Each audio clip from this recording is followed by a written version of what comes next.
Hello and welcome to Guiseley AFC here at Nethermoor Park for another Vanarama National North game between this time the Lions and the Tigers. Hold on guys, we'll have to do that again. I've got a call. Hello? Hello? No, it's not Amanda. Sorry? Oh.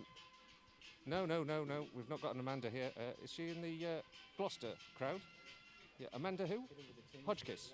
Oh, sorry, I misheard. So I want Amanda Hugginkiss. Oh. Why are you laughing? Look, this is the 15th time since Tuesday. Okay? He's hung up. Didn't even wait to be reprimanded. Unbelievable. Okay, should we do that one again? What?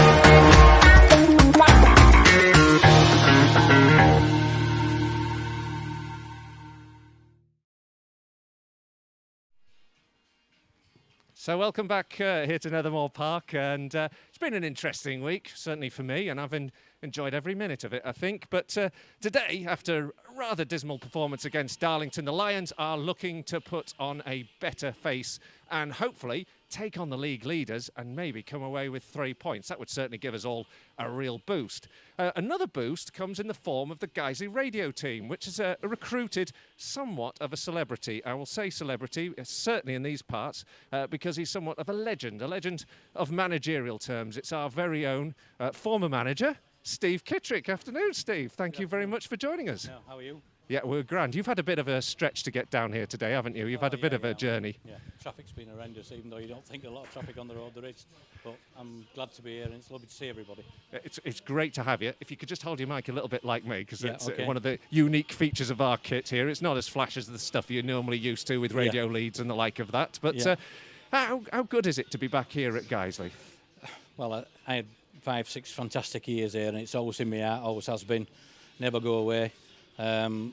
And let's hope Guiseley can be as successful and get out of this league and get back into Conference North. Well, Conference, not Conference North, sorry, yeah. Well, we had some great times when you were at the helm here. We had some fantastic performances, some real success with the promotion into this division in the first place. And, of course, so close to getting up into the conference as it was then in the first season. It does. It still sticks with me, and I would have loved to take Guiseley into the conference, but I were always the bridesmaid, weren't I, really, in it. And, we tried it 3 times and didn't get there. And, I wish everybody all the best, and let's hope Guiseley can get there. Yeah, you were very unlucky as well. Some of the teams that we just came up against, Chester, for example, that season, when we got points that would normally have had us clear of the league. Well, I think it was 96 points, weren't it? And how many times you finish with 96 and not get up? So it's just one of those things. It's just football, isn't it? And one of the big things that we're missing today, of course, is the fans. It's you. It's the people at home that are having to watch this through YouTube, and we're very grateful for you to join us today. But of course, it's great to be able to get some of your faces onto the screen as well as we have this conversation, and great to actually be able to involve you. One of the things that we need to do at the moment is obviously help fund the club, and what you can do is if you can go to our crowdfunder and make a donation, support us. We've had tremendous support against Darlington and Hereford and recent games, and we're really humbled and grateful for everything you do. Obviously it costs money to keep this operation going. Steve, it's not the same, is it, without fans in the ground?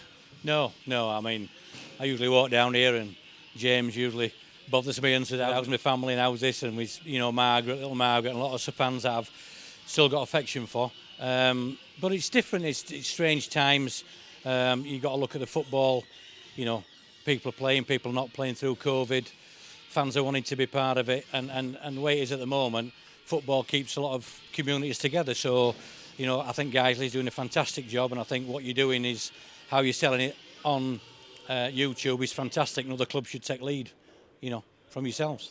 Well, thank you very much, Steve. Now, of course, we miss the fans, but of course we were really reliant as well on those the financial support of our fantastic sponsors, many of which you can see around the ground. And today, of course, the match is being sponsored by JM Glendinning, and we're really grateful once again for your support.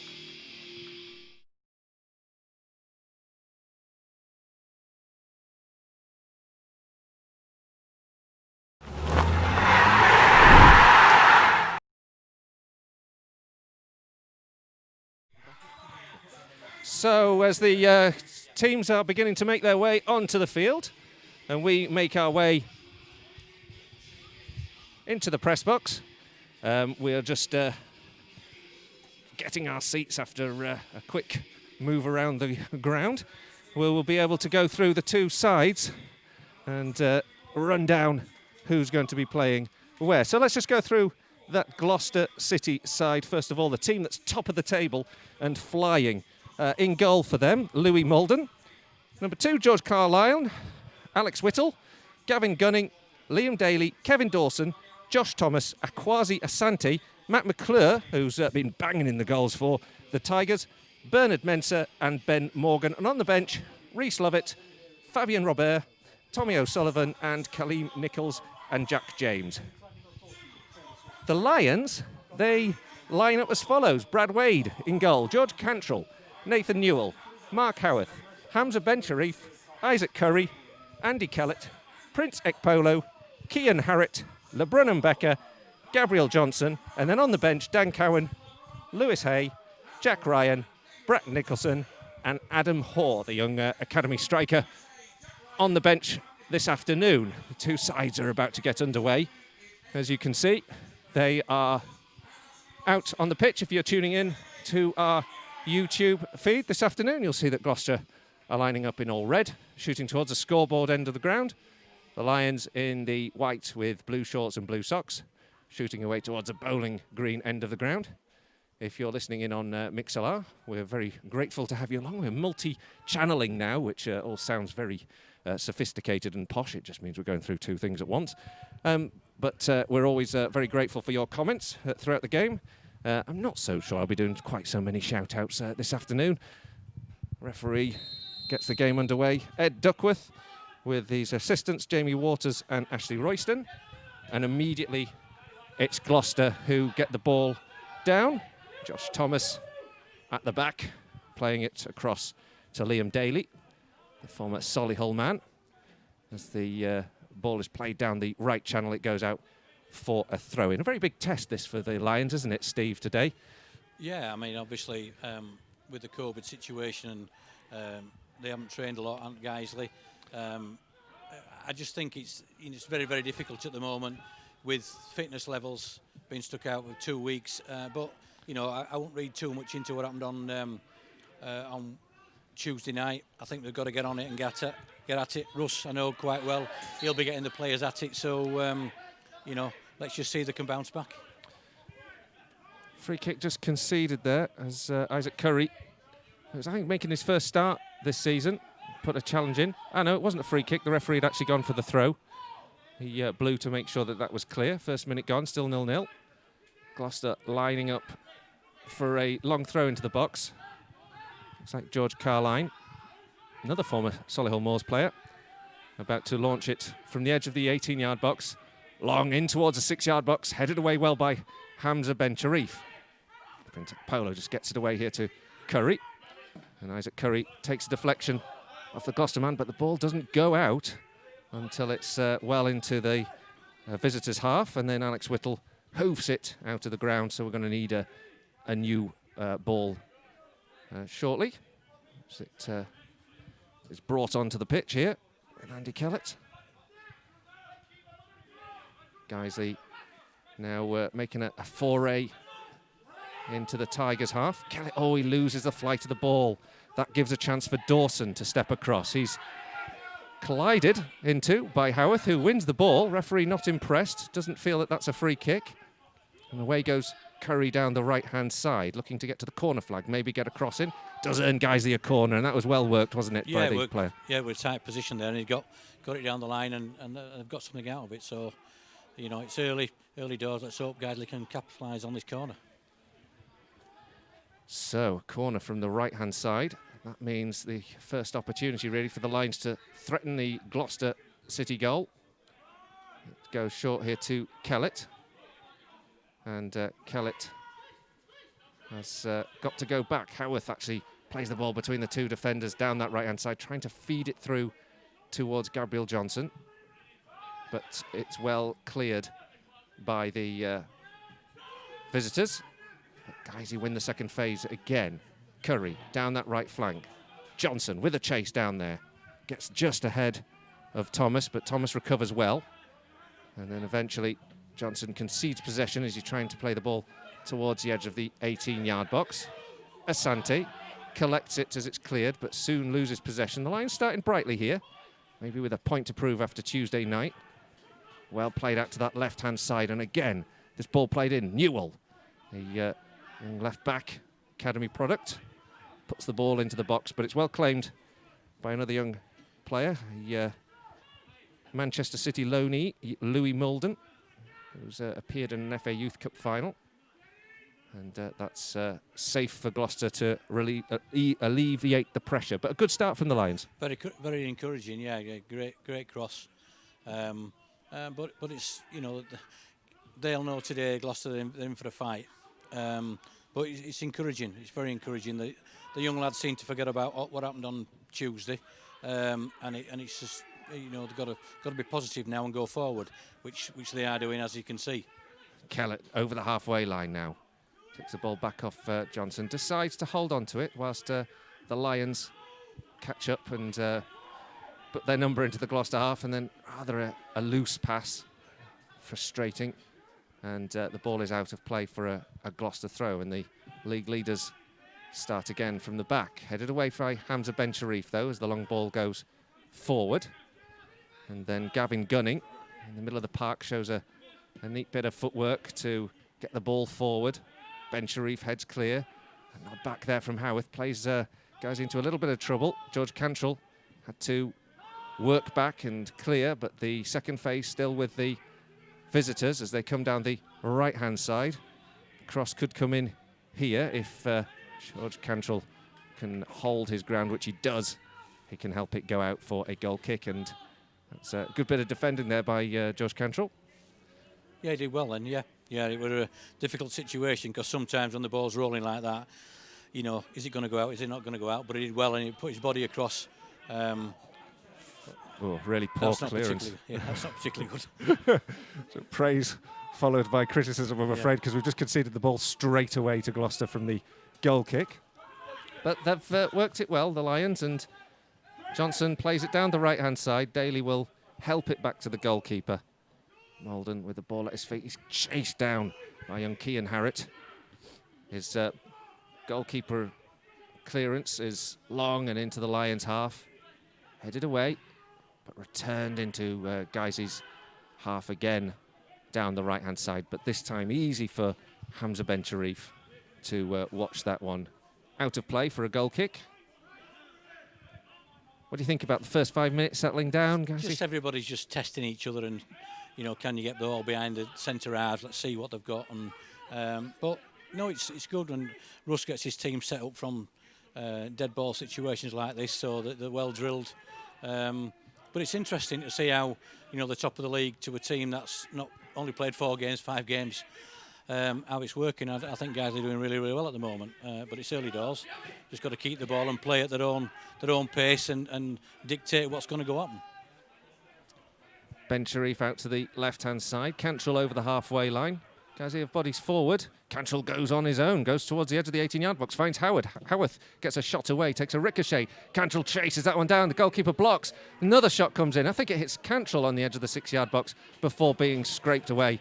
The Lions coming close to opening the deadlock there. I think the young man there didn't realise the ball was going to come back at him like he did, so he just had a little bit more composure. He probably scored there. Goalkeeper's going to need a little bit of treatment. But great energy there from George Cantrell. He's having a bright start to this game. Just got to get the tempo right. I'm going to have to bounce back after Tuesday and get the tempo right and forget about it and just look at this game and, you know, great scalp, top of the table, if they can get that. And then Tuesday's forgotten about, confidence, And it's about confidence, isn't it? And it's about fitness and match. You know, they haven't had a lot of match practice, have they? They've only had, a couple of, 2 or 3 sessions at training with the COVID situation that they've found themselves in. So it's always hard. It's like a pre-season without training, isn't it? Really? Yeah. So, you know, it's a good start. Good start. They've just got to if they get an early goal, then it's a testing. That's what they need. Get an early goal, settle things down, and then take it on to the next stage. But if they don't get that goal, they've got to be strong, organised, and keep Gloucester pending their half. So the goalkeeper's fine. So we get back underway. The Lions with a throw now. Trying to keep this pressure on, as Steve's saying. Bright looking for that first goal. Howarth down the left-hand flank. Cantrell chasing. He can't keep the ball in play. And in fact, has committed a foul. Just a quick reminder, this is a free live stream on YouTube, but we are obviously very reliant on your pay-as-you-feel generosity, as the costs of this obviously do require us to try and recover some of those costs. No profit margin really in any of this activity, just to keep you in touch with the club, keep you in touch with your team. Very welcome from a Gloucester perspective as well today, as if you just go to the live stream on the YouTube feed, you'll see that there's a click through to the crowdfunder site. Anything you feel you can donate, that would be very, very gratefully received.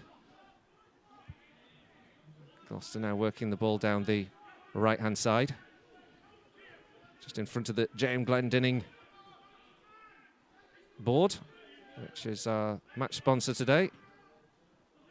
They play the ball down the right-hand side with Carline dispossessed, but still they win the second phase until Howarth steps across here. Oh, good tackle in on him from behind, but Guiseley do win the ball back, and Curry has it. And this right flank plays it down and out of play, actually down the right-hand side. Just a poorly placed pass in the end, and it will be a Gloucester throw. What did you say to teams, you know, your teams, when you've had a period of, you know, perhaps a time-out, maybe with postponements, bad weather, you know, and maybe the results hadn't been going for you before then? You've just got to believe in what we've done earlier on the season, and you know, you've got to believe in what you're doing. You know, and I always say you can't worry what's gone. You've got to look forward but make sure the next thing you do is positive, and you've got to get that belief. Ball into the box now for Gloucester as they begin to put a bit of pressure on Guiseley. It's cut out here by Prince Ekpolo, but he's dispossessed by Whittle. Ball ricochets off, I think it was the last foot was a Gloucester man. They look a little bit perplexed at that decision, but I have to say I think the referee on that occasion's got that one right. And it's a Guiseley throw in right back position with 10 minutes gone. Guiseley 0, Gloucester 0. Throw in from right back position, goes back here to LeBrun and Becker. Plays a ball up here to Hallett. He's dispossessed. Great tackle comes in from Kellett to win the ball back. Guiseley have possession now down that left-hand side as Newell presses. And the ball's been lost by Carline. It comes off Gloucester man. It's a protest on the bench, as you could probably hear. Yeah. But it's a Guiseley throw. I think, for me, I'm interested to see what Gloucester are all about away from home, because at home they play on the 3G or 4G, which is a different surface. I found that out when I managed at Scarborough. The surface is totally different, and the mentality of it all is different. So, you know, I just think Guiseley has done really well first 10 minutes, competing well. Nothing's settled down into a pattern yet, so that's as good. I think, you know, they've got to get Howarth on ball. He's a good footballer. Get him on ball, and so he can find them passes through the defence. Ball's down the right-hand side. It's Curry. Crosses from the right. Goes a little bit too high and away from everyone, but picked up at that left-hand side. Crossed back in beautifully towards Johnson at the near post. Goalkeeper collides. It's Johnson's last touch that takes it behind and over the bar for a goal kick, but that was a really good delivery there from that left flank from young Nathan Newell. Good move that, Steve. It's got to be encouraging that. You know, the young man's got in the box as well on the end of it, so that's encouraging. Just got to keep pressing and get that goal, at early goal. Very bright start there from the Lions so far. If you're just joining us, still 0-0. Hopefully the graphics are showing you that if you're watching on YouTube, but if you're joining us on the Mixlr, 12 minutes gone 0-0. And that familiar tone that you probably can hear with me today is former Lion manager and all-round legend Steve Kittrick, who's kind of given up some time to lend some real quality and expertise to the Guiseley radio team. No, I think you just stopped me going shopping, mate. That's fantastic. I'd have been going to the supermarket, so... So I'll come every week until we get some football back. I think we can all agree with that one. So Gloucester have a throw just in front of their home dugout, and it's a throw that they're taking the time to take as it goes down the right-hand side. The ball is worked out of play again as they're making steady yards. It's into the middle of the park where Kellett finally can win possession back for the Lions, and he plays it out and clear. Hallett will chase down this right-hand side. He cuts the ball infield, picked up now by Princek Polo to Johnson. Again, the Lions doing well here. Oh, Hallett just lets the ball escape under his feet, and that gives Kevin Dawson the chance to recover possession for Gloucester. It goes up and long. Hamza Ben Sharif watches the flight of that ball very well. The ball is cleared and out, and it's again Gloucester who pick up the ball, but well worked back here by Cantrell. Johnson is fouled in centre circle, so it'll be a free kick to Lions. Johnson wants to take it quickly, and the ball is taken a little bit too quickly, and the referee just wants them to stop. Just a couple of shout-outs on the Guiseley Radio Mixlr chat room, our regulars, that is. Just a welcome to our new commentator from Margaret Cooper. We're saying hello to you, Steve. And Lion Cub just hoping we can keep the energy levels up. And Tugger 18 saying, afternoon, everyone. Yeah, well, good afternoon to everybody, and thanks for your kind words, Margaret. Now the ball goes back to Brad Wade as Gloucester really prevent Guiseley from capitalising on that free kick. The throw is taken for the Lions out inside their own half. And they again work the ball neatly. There's lots of chasing at the moment. There's high energy as well. Curry goes down as Whittle closes down, but as he hits the ground, the referee's not interested at all in the claim for a free kick. I don't know if you had a view on that one, Steve. 9.9 foot dive. It was ambitious. Ball goes back to the goalkeeper, Louis Molden. Resplendent in a pink top. He plays the ball long and up, and it's flicked on there by Carline. Defensively, guys have got a good shape, so they're having to go longer. Gloucester, they can't play it, and it's good shape, and you know, Gloucester's got to work hard to break Guiseley down, and Guiseley just got to grow in confidence and get that when they've got possession, keep possession. Young man up front, you can see he's a little bit naive, but he's working hard, and he just needs that little bit of touch and a bit of spark to keep him going. That's what he needs. He's got to keep his head up, and if he gets that chance, it'll be a great opportunity for him to score and just get a chance, and he'll grow in confidence then, will the young man. Ball's been cleared from the throw. It's picked up by Cantrell. Cantrell tries to drive forward again. Now Harrett's got to chase this one. It's headed away though, Daly underneath that one. Eventually it ricochets off Harrett and out for a Gloucester throw in right back position. Oh, now we're getting questions for you, Steve. Can you ask Steve who's the best player he managed at Guiseley? That's a bit of a rough one, isn't it? It's a curveball question, that. You've got to look at, James Walshaw were good. Danny Boschel were a good footballer, weren't they?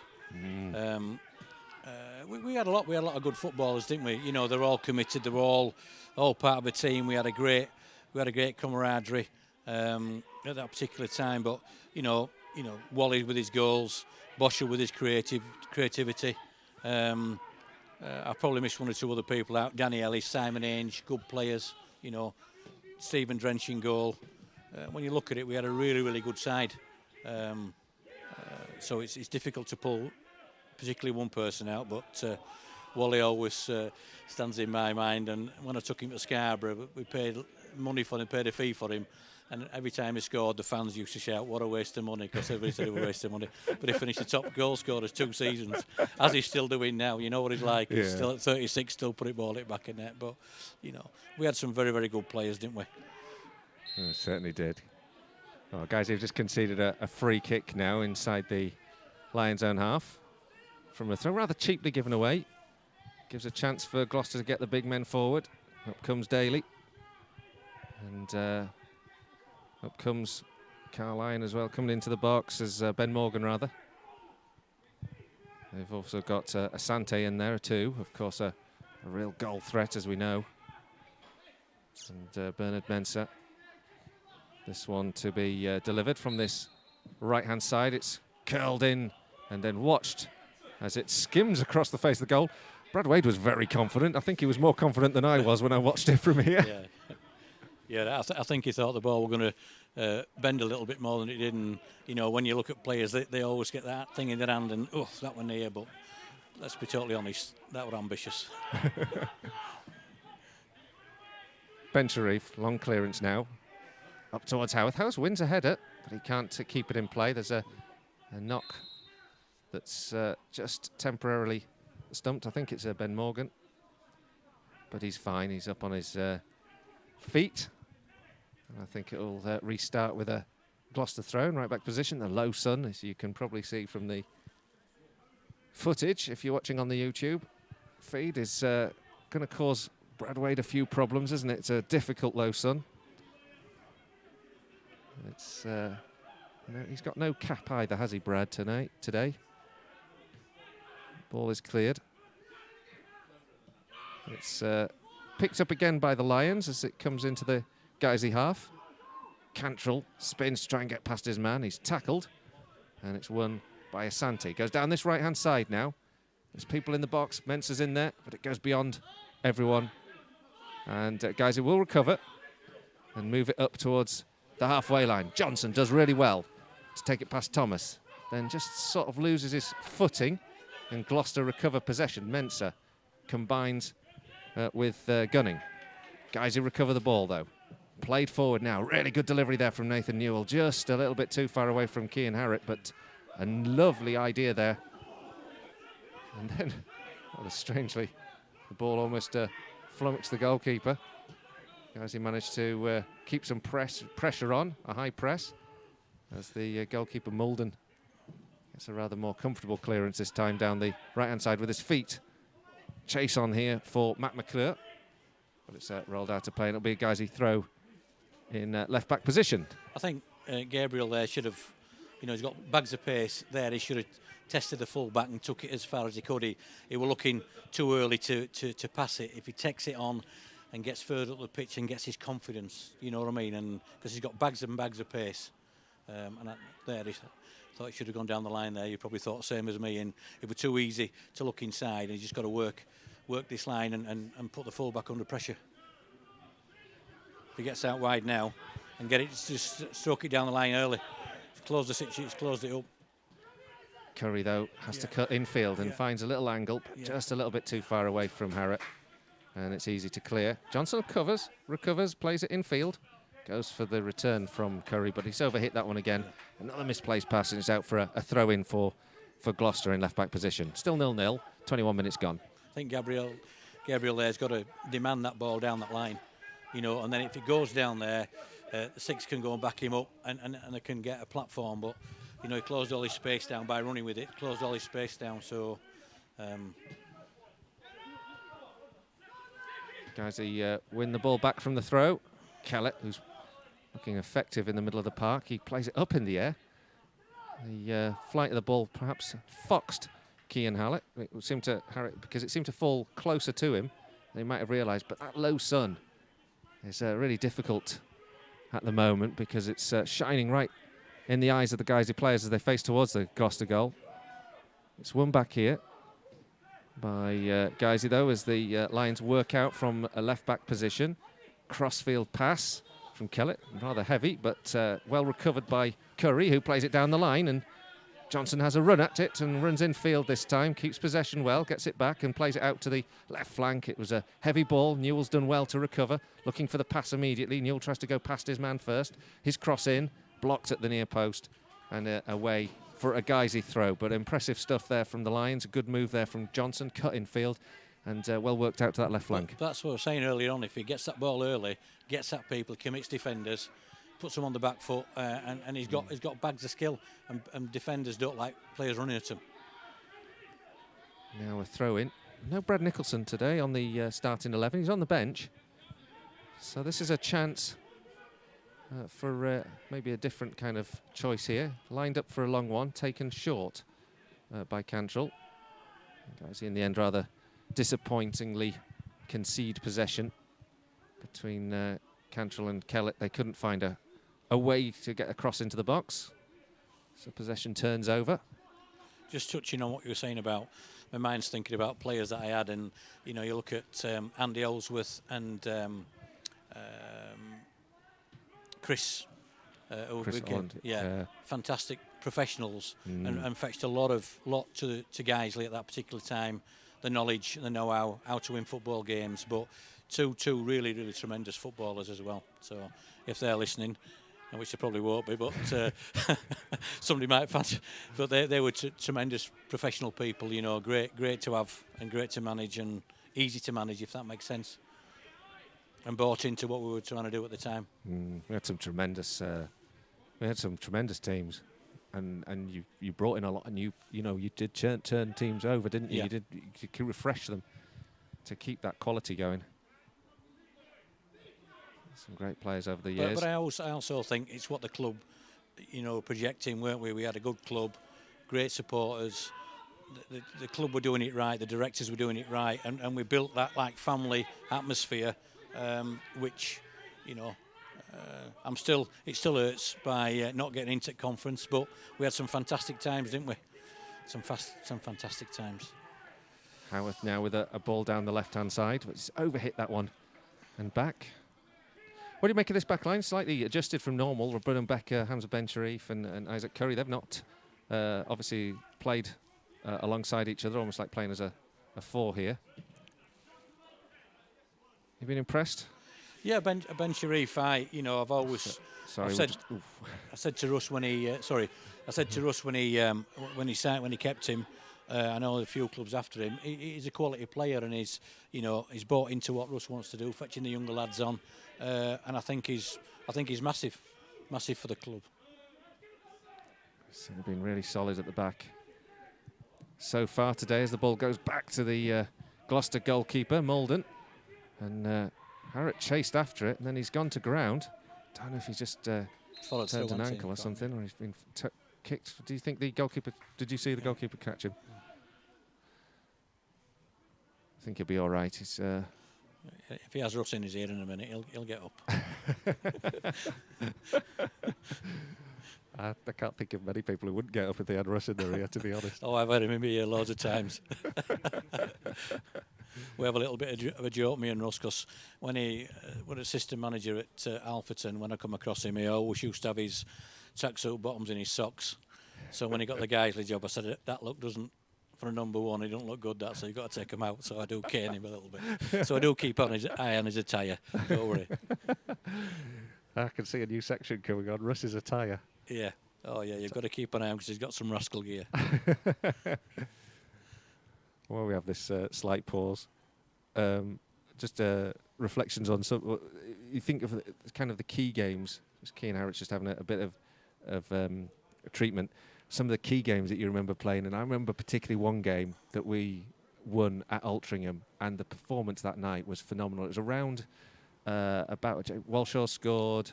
It was around about the time of Halloween, and it was an evening fixture, and we won like 3-1. We went a goal down, but the football that night was absolutely sublime. Josh Wilson was playing, and yeah, I just think it's like who's the big lad that we had? I can remember we got him from Harrogate Railway, who's now playing. Jake Lawler. Yeah, Jake Lawler.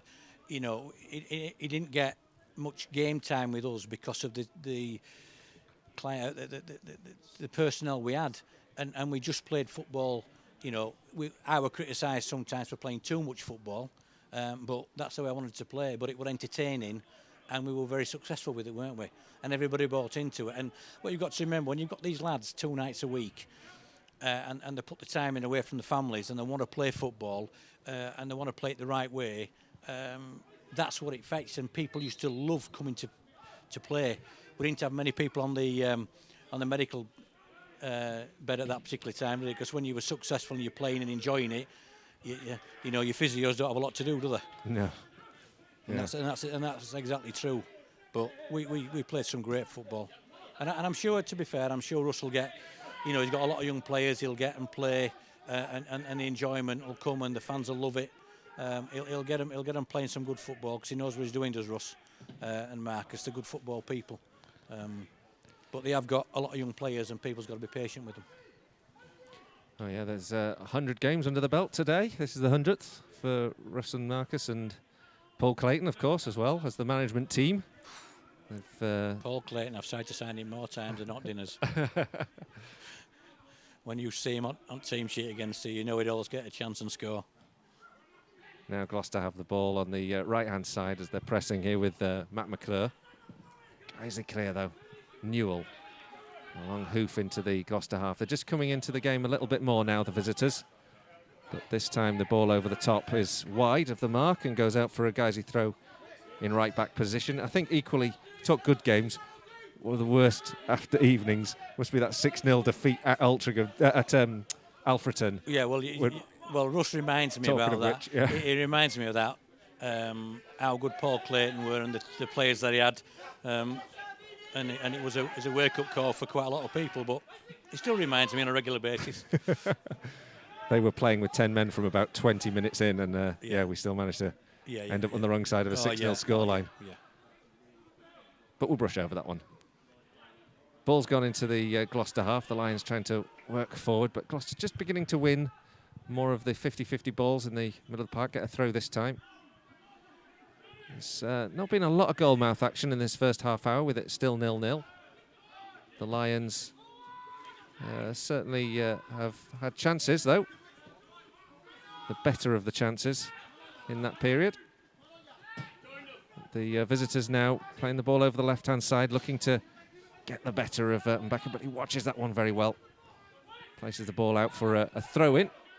We've got some good long throw specialists, though, in this side, in the shape of George Carline, who can deliver a ball into the box with some distance and some pace.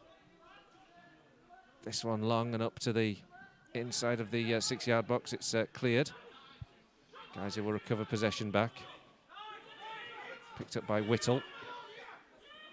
Whittle gets the ball back from Carline, left-hand side. Cross into the box. Up towards the back post, headed away by Cantrell. Collected again this time by Gunning. Out to the left flank, Whittle. Up against Kellett.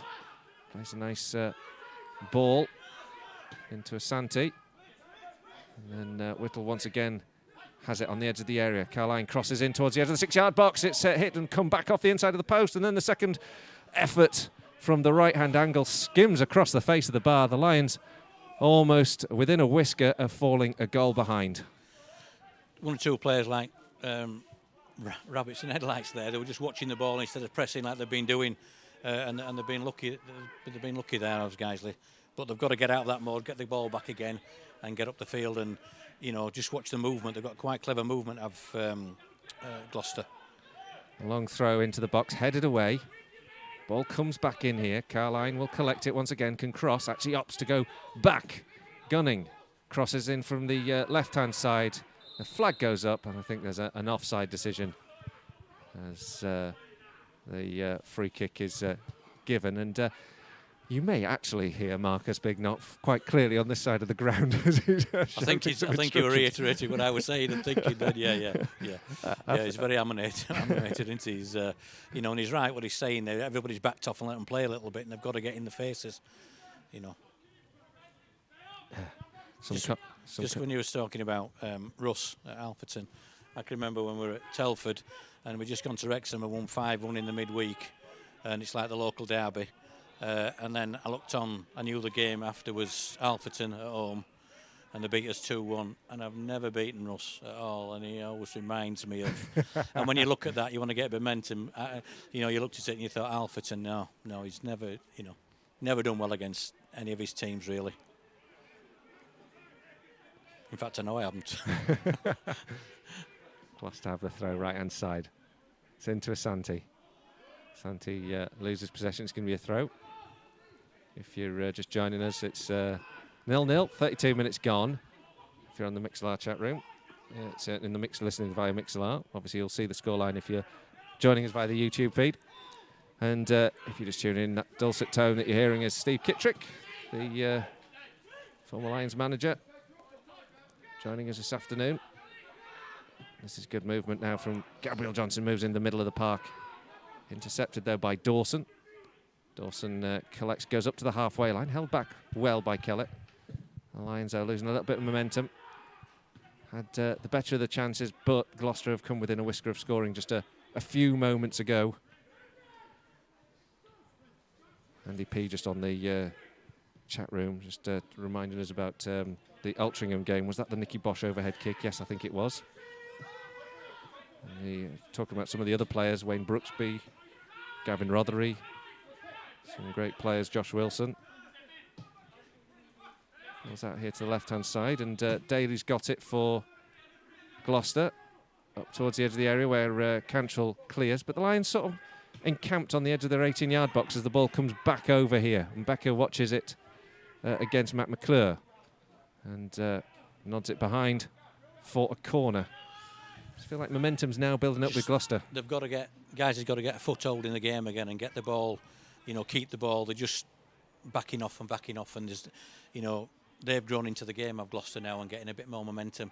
They've got to stop that, and they've got to get, Gabriel's got to get in behind people. The young man's got to get in behind and stretch it a little bit and get further up the pitch. Because you can only take so much pressure because they're going to get that chance again out there, and they get that one chance and it's they score a goal, then it's a little bit uphill. Guys, he do defend the corner well, and Howarth collects the ball and gives it up to Harrett, now over the halfway line. Nathan Newell's on the other side. If he's still onside, he's got the ball on the counter-attack in towards the edge of the 18-yard box. He takes a shot, the goalkeeper defends it, can't hold on to it, and in the end, Liam Daly has to put it behind for a corner, and a great counter-attacking move there by the Lions. It looked at first as though Nathan Newell might be offside from this angle, but he was on, he went through on goal, goalkeeper couldn't collect his shot, which wasn't the most powerful in truth. And in the end, Daly puts it behind for a corner kick. Almost 1-0 Guiseley. It's like I just said, just get it behind him and just get on, and you get that chance. Keepers made a meal of that, really, because they weren't the best shot in the world. But, it's how football can swing now. If they get a good corner, get it in. Let's just see what happens there. Corner comes in from this right-hand side into the box, headed away as Ben Sharif challenges for it, but the referee has given a free kick to Gloucester. Not quite sure what for, but difficult to see from this angle. And that will alleviate the pressure on the visitors. I think he just pushed him there. Hamza just put his hand on his back and just pushed him just before the ball was supposed to, when the ball were in flight. But that's better. That's better getting their half. Get that one ball behind him. Let's stretch him. Let's see what they're all about. Goes forward now and into the Lions half. Actually, he's back in with the Gloucester half because guys are pressing a little bit higher and pushing into the Gloucester side here. As it goes up, Whittle heads it on the halfway line. Howarth strains his neck to get to the ball as well. Kellett takes it down, plays it out to the right-hand side, picks out a nice pass here to Curry, puts his foot out to take it down well and play it forward for Johnson. Johnson back to goal again, but does well to hold possession. And then Capolo back to Ben Sharif. Ben Sharif out to the left-hand side, where Cantrell will collect. Kellett again, trying to be the playmaker in the heart of the midfield at the moment, as the Lions try to work it down that left-hand side. Howarth and Newell combine, as Harrett chases down. But that's massively encouraging. They've 7 or 8 passes. They're in the last third again, and they've got to get back to doing what they were doing, and they've got to get Johnson down this line, turning this defender all the time, and getting that space, open that space up, so they can play. Now the ball into the right back position, where Gloucester clear put it out for a Guiseley throw. And it says George Cantrell, who will step up. He's drying the ball off with his shirt. Looks like he's going to try and launch one long as he goes back to the hoardings. As he looks for options, the options seem to be congregating around the edge of the 6-yard box at the near post. He actually plays it a little bit shorter because Howarth comes to collect, takes the ball back, and then doesn't really get an angle for a cross, so the Lions end up losing possession. Gloucester win it back, but Ekpolo is in there to collect, and Curry under a bit of pressure. Does well, actually, to pick out the pass to Ekpolo. As he's trying to play the ball in difficult positions now, a little bit more, keeping hold of the ball, and working it down the right-hand side with Curry, finding Johnson. He's getting no angle of space from Thomas, who's closing him down very swiftly each time. Now Mensah on the ball for Gloucester up to the halfway line. Becker and Asante having a bit of a battle. Asante sticks it through the legs of Mbeka and finds Dawson, but Mbeka recovers that ever so well. Sliding tackle to win the ball back. The Lions take it up to the halfway line. Kellett now out to the left-hand side, but that's a poor pass. And Newell won't catch that, and it's out for a throw. I'd like to see Johnson more when he gets the ball at his feet, not looking to pass it all the time, but run at people and commit them. Because he's got great ability and he's got great pace. He's just got to believe in himself, and he can, you know, just stretch this game at this moment in time, because I think he's getting a lot of joy. Balls again with Gloucester. Whittle over the halfway line. It's about 5 minutes to go to the break. Still scoreless. Asante on the edge of the area. Plays the ball into Whittle. Whittle crosses into the 6-yard box. Brad Wade watches that one. Plucks it out of the air at the near post.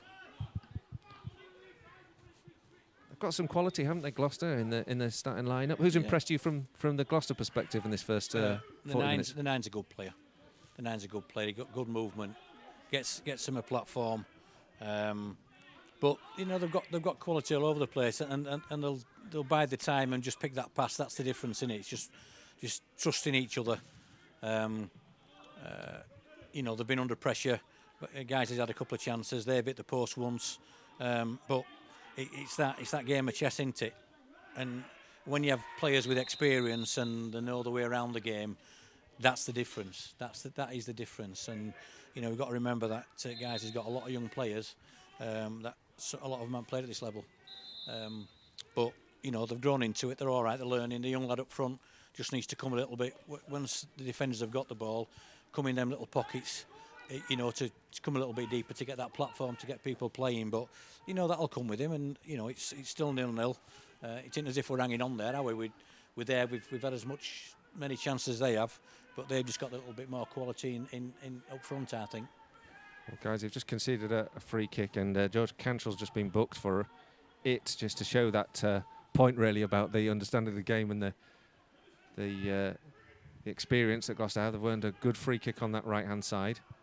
It's about level with the edge of the 18-yard box. It's an opportunity to curl one in towards about, 6 Gloucester players who are lining up to try and capitalise on this. The referee just keeping a close eye. There's been a couple of little pushes between Morgan and Becker.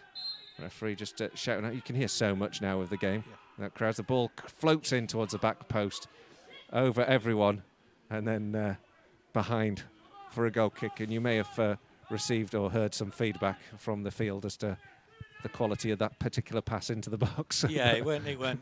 I mean, you know, you look at the winds. It's quite windy as well. It's going down. It's going down towards the scoreboard. So he just wanted clipping into penalty spot for me, but he got a lot on it, and you know, they weren't happy at all. Now he's got to keep going now. Just keep going. Polo now moving over the halfway line, running forward. Surely he's been fouled here. Yeah. And he's a positive lad. He's, you know, just got to keep running at them. And like I've said, you know, I don't want to sound like a broken record, but if they run at people, defenders don't like it, and the game will get stretched, and you'll get your chance. You will get your chance. They're a little bit more, Gloucester at the moment, a little bit more, you know, structured. You know, taking 7 or 8 passes, what probably 2 or 3 would do, where guys has got to get that one ball in behind him, and they'll get that chance.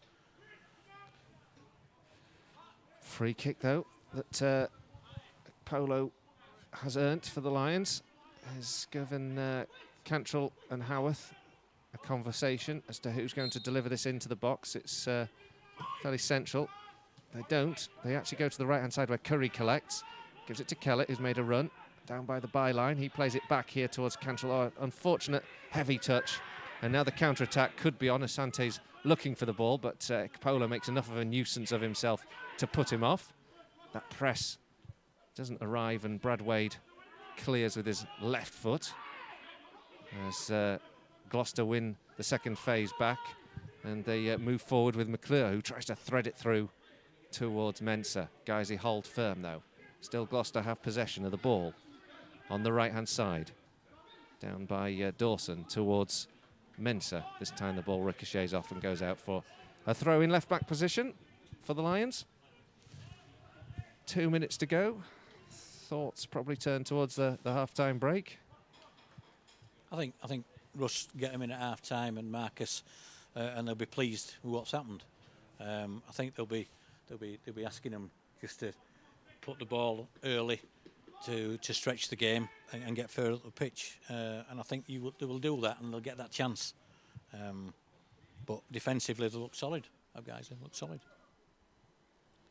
So far, encouraging stuff from the Lions, holding the league leaders at this stage, but there's still that dangerous time just before the break to go. And Gloucester are still in possession of the ball, and they're moving it down that right-hand side. It takes a deflection, goes into the box, headed well away by Curry. Collected again, though, as Gloucester go down. As, well, Josh Thomas goes down and earns a rather weak free kick for me. Soft, that. Soft. It's, this is where they've got to be strong now. You know, put it in a good area. They've got to stick with the men, and the keeper's got to be brave if it's put in there. This is the chance for them to turn the screw before the break. Brad Wade kicks the post. Yells at Kellett. Andy Kellett to move a little bit further left. There's 5, 6 in the box gunning to aim for. He floats this in towards a penalty spot. It's headed up. Nathan Newell just nods the ball down towards Kellett, who will come on the counter-attack if he can. Plays it up towards Howarth, but the ball just played a little bit behind him. These guys, they then go back into defensive duties. Good challenge comes in from Johnson. Howarth collects. The Lions try to make some headway down the left side. They overhit it and it's out. Oh, hoofed back rather. Yeah, but the young man there has made a great run, and it should have gone first time. It gets you 30 yards further up the pitch. You might get a throw in, get to half time, you walk in, and you can regroup and talk then, can't you? And say, well done, guys, you've done a great job this first half. The board's going up. There will be an additional 1 minute for us to play in this half as we tip over into the 45. That will involve a restart for John Thomas, the Gloucester player who plays it down the left-hand side. Northern Irish under 21. Oh, sorry, Northern Irish player, sorry, who is 21. I'll read my notes properly. The Lions recover possession, then send it down the right channel. But Guiseley recover. Won back here by Ekpolo, but Ekpolo loses out, and now it's Mensah who chucks himself to the ground, and Ekpolo has been accused, or sorry, it's Kellett has been picked up, or I can't remember which there was two of them going in on them. I think it is Ekpolo who's going to get the booking here, and that'll be the second Lion into the book. Well, this is frustrating, isn't it, Steve, to concede a free kick just at this stage? I think he took one for the team there. Yeah. I thought the first one that he 5 minutes earlier were a bit soft, but I knew the next one he were going to get booked. But I think he took one for the team there. But just got to defend this again. It's going to go on penalty spot. Got to be brave. Got to defend it well. Gunning it is with the free kick. He curls it in towards the edge of the area. It's headed away by Ben Sharif. And that's the last action of the half, which has brought some incident. The Lions have come close on a couple of occasions, perhaps no better a chance than the brilliant run from Nathan Newell, who got clear of the back line, but just couldn't finish or find the delivery that would have given Guiseley the lead. But the Lions have also got lucky after the ball cannoned back off the inside of an upright after a very smart Gloucester move. Half-time here, Guiseley 0, Gloucester 0. And Steve, what are your thoughts? How would you sum up that first 45? I think they'll be happy. I think, with the young lad up front, he's done well. I don't know how many first-team games he's actually had, but he looks lively. So he's done really well. They've defended well. They'll be happy. Russ and Marcus will be happy. Well, I think you've earned yourself a tea break for 10 minutes, haven't you? I think you'll need to recover your voice for a little while for the second half. But it's been great having you along so far. You looking forward? What do you think in terms of just before you get that break? What do you think in terms of having an approach to the second half? What would you be saying at the half time? I'd be saying we've got to get that. We've got to turn them. We've got to get up that pitch. When Gabriel Johnson's making that run, you've got to put that ball down the side. And same to the young lad. He's got in a couple of times, and we want it to be 2 or 3 passes when one will do. Let's get up, let's play, and put them under pressure. They're going to play the system they're going to play. They're going to want to do neat passing. They're probably going to look at the set pieces situation.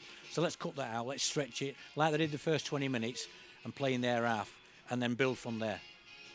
Well, thank you, Steve. It's been really good to have your insight so far this first half. We'll just go through some half-time scores. I think, Steve, if you want, you can go and get a brew from the office down at the very end.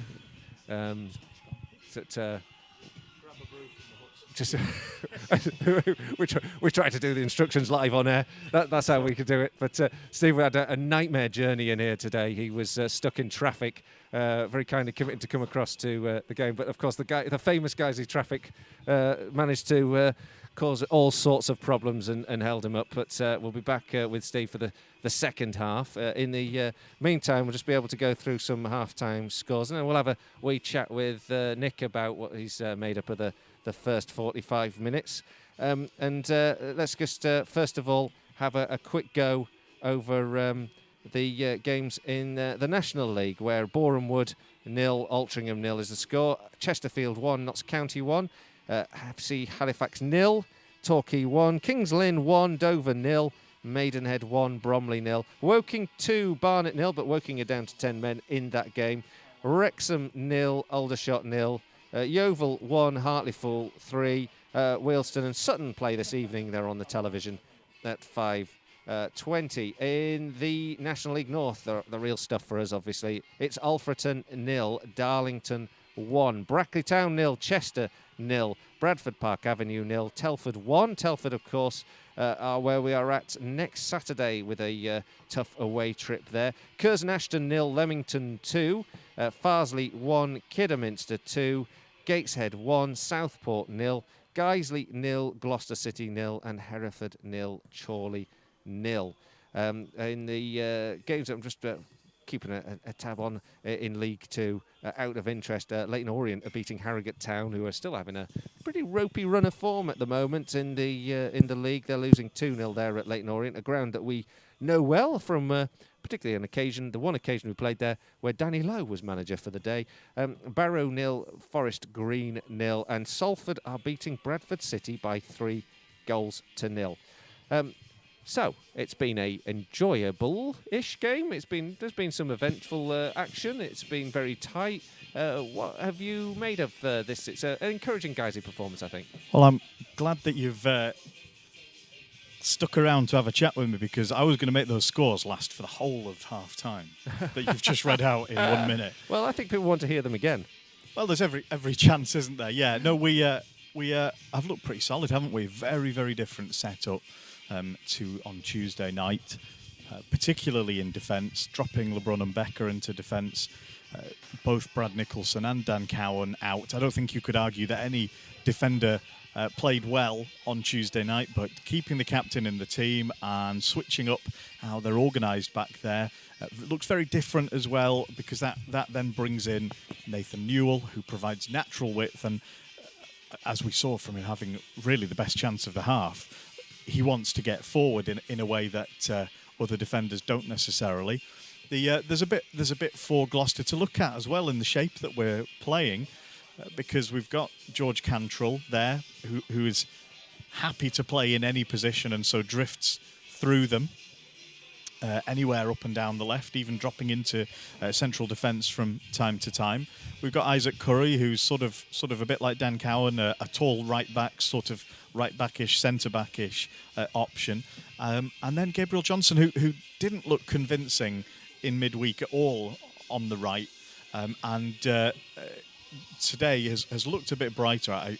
Steve's absolutely right that Gabriel is a player who, if you could change one thing about him, it would be his own confidence in himself. You know, he's obviously a good player, and he's very willing. You know, he's sort of very. He gets his instructions from the bench, and he you know, gets his head down and goes to work on them. But maybe what he doesn't trust is his ability to beat a man. He doesn't trust his ability to make a killer ball, and so there have been times where he's been out here in space, or he's been one-on-one with the defender, and he does want to pass. Now, the slight difference today is he's got a bit more to aim at passing-wise than maybe he had on Tuesday. For one reason and another, players were coming in and out of the team. We had all injuries and whatever else. But I think Gabriel's a better player than he necessarily gives himself credit for, and he's looked more convincing today out here than he did in midweek. Maybe, therefore, the issue isn't that he shouldn't play on the right. The issue is, the instructions that you give him and how much detail that he's given and how much he's told to just back himself in a tight situation. The other side of the field, you see the confidence of youth in Nathan Newell. He just goes for it, doesn't he? You know, he doesn't think twice about it. He wants to get up there and have a go. And I think Gabriel could do a bit of the same. The two X factors, I suppose, for me, Andy Kellett and Cian Harratt. Not really seen. Well, I haven't seen Andy Kellett much at all. I haven't really seen Cian Harratt either. I don't think you can count Tuesday as a good example for anyone.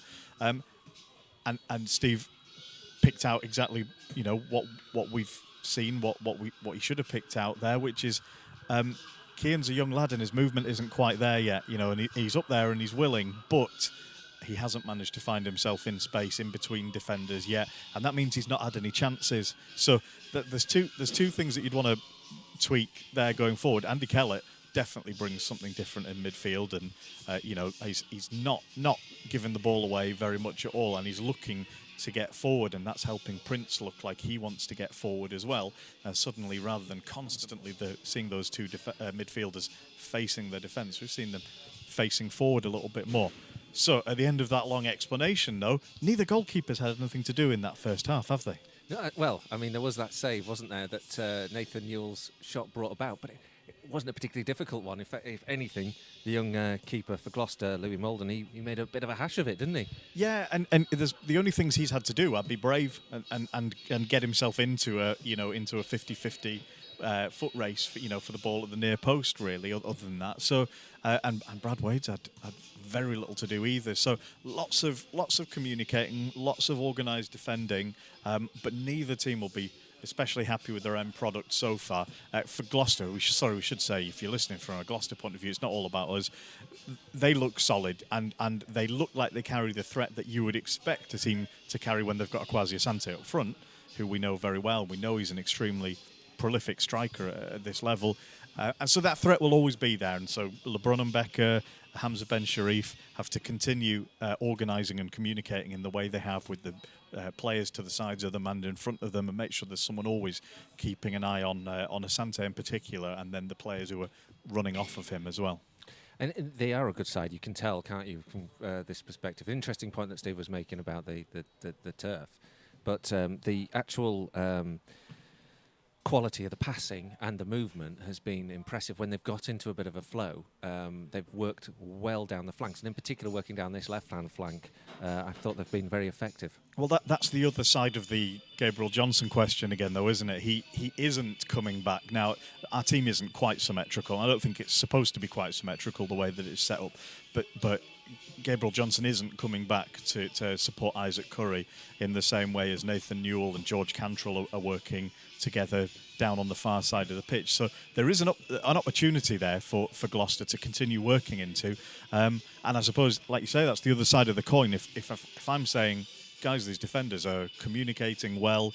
They look well organised, not because they've necessarily rehearsed it. It's a new lineup, but because they're talking to each other. It's great actually when I'm so rare to be able to hear the players. Normally, if I'm here, I'm got headphones on and commentating. But LeBron and Becker in particular, he's a really vocal player, and obviously Hamza is as well as an experienced captain. But there's a lot of talking going on there, and I'm sort of looking at that from a Guiseley point of view and going, this looks like better organised defending. But I suppose on the other hand, you could say Gloucester are carrying a persistent threat, and if Guiseley switch off for a second, then they're going to get some more chances on Brad Wade's goal.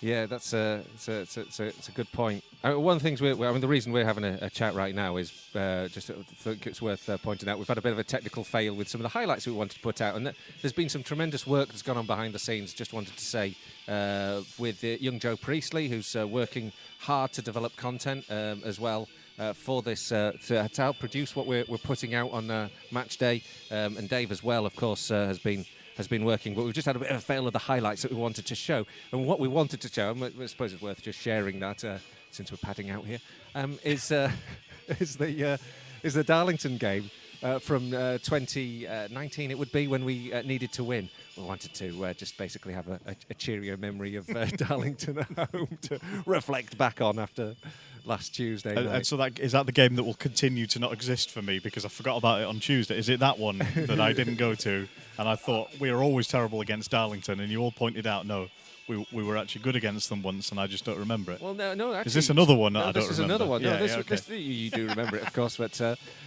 we won 1-0 with Kane Felix, and it was the game that we needed to win to secure our survival in the first season of National North. Sorry, so that season. I was thinking last season. Right, got you. No, last season was that fantastic 3-0 win at Darlington that we were referring to. Kane's listening as well today. He's listening down from Peterborough. He's been on the YouTube chat in the first half, having a chat with the fans. Just fantastic. He's in the middle of trying to get over his injury. At the moment he's rehabbing his injury. He's told us. So Matt Gillam just before the game, he obviously picked up a hamstring injury in the week. He's waiting to get medical opinion on how long that's going to take him to get over as well. But it's worth pointing out we're missing a few players, aren't we? We are missing players, and it's been a struggle, hasn't it? It really has.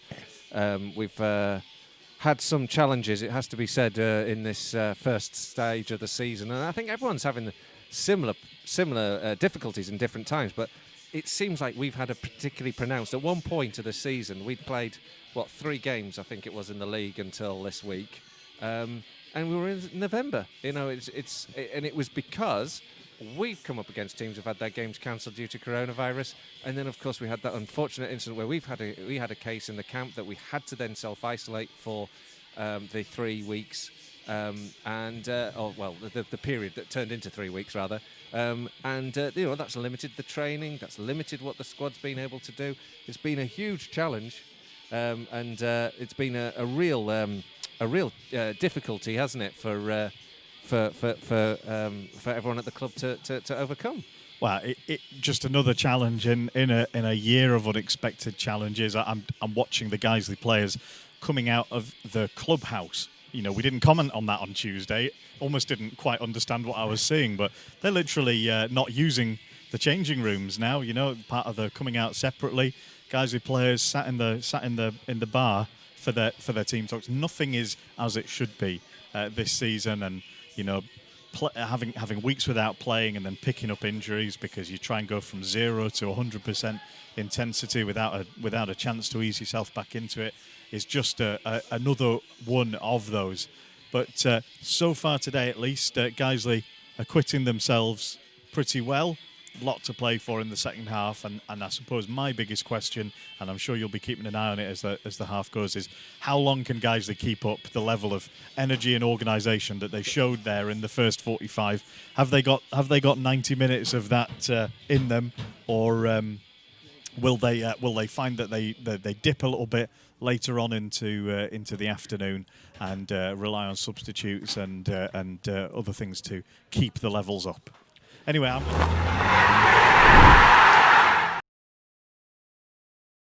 Obviously, we're not sharing microphones or headphones, so I need to do a whole load of unplugging and replugging, and then you'll be able to get Steve back on for the second half. So, yeah, the two sides, as you can probably tell if you're watching on the YouTube feed, are back on.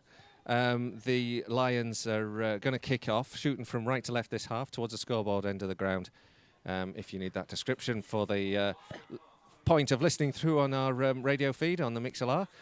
Most of you seem to be tuned in, obviously, to the live feed on the YouTube account, and we're very grateful to have you along as we are about to get started for the second half. Just a reminder, we'd be really grateful for any donations, any support. We're trying to keep the stream free. Obviously, there's a lot of cost to help us do so, and your contributions will be helping us just to make it wash its face. That's all, not to make profit, just to break even.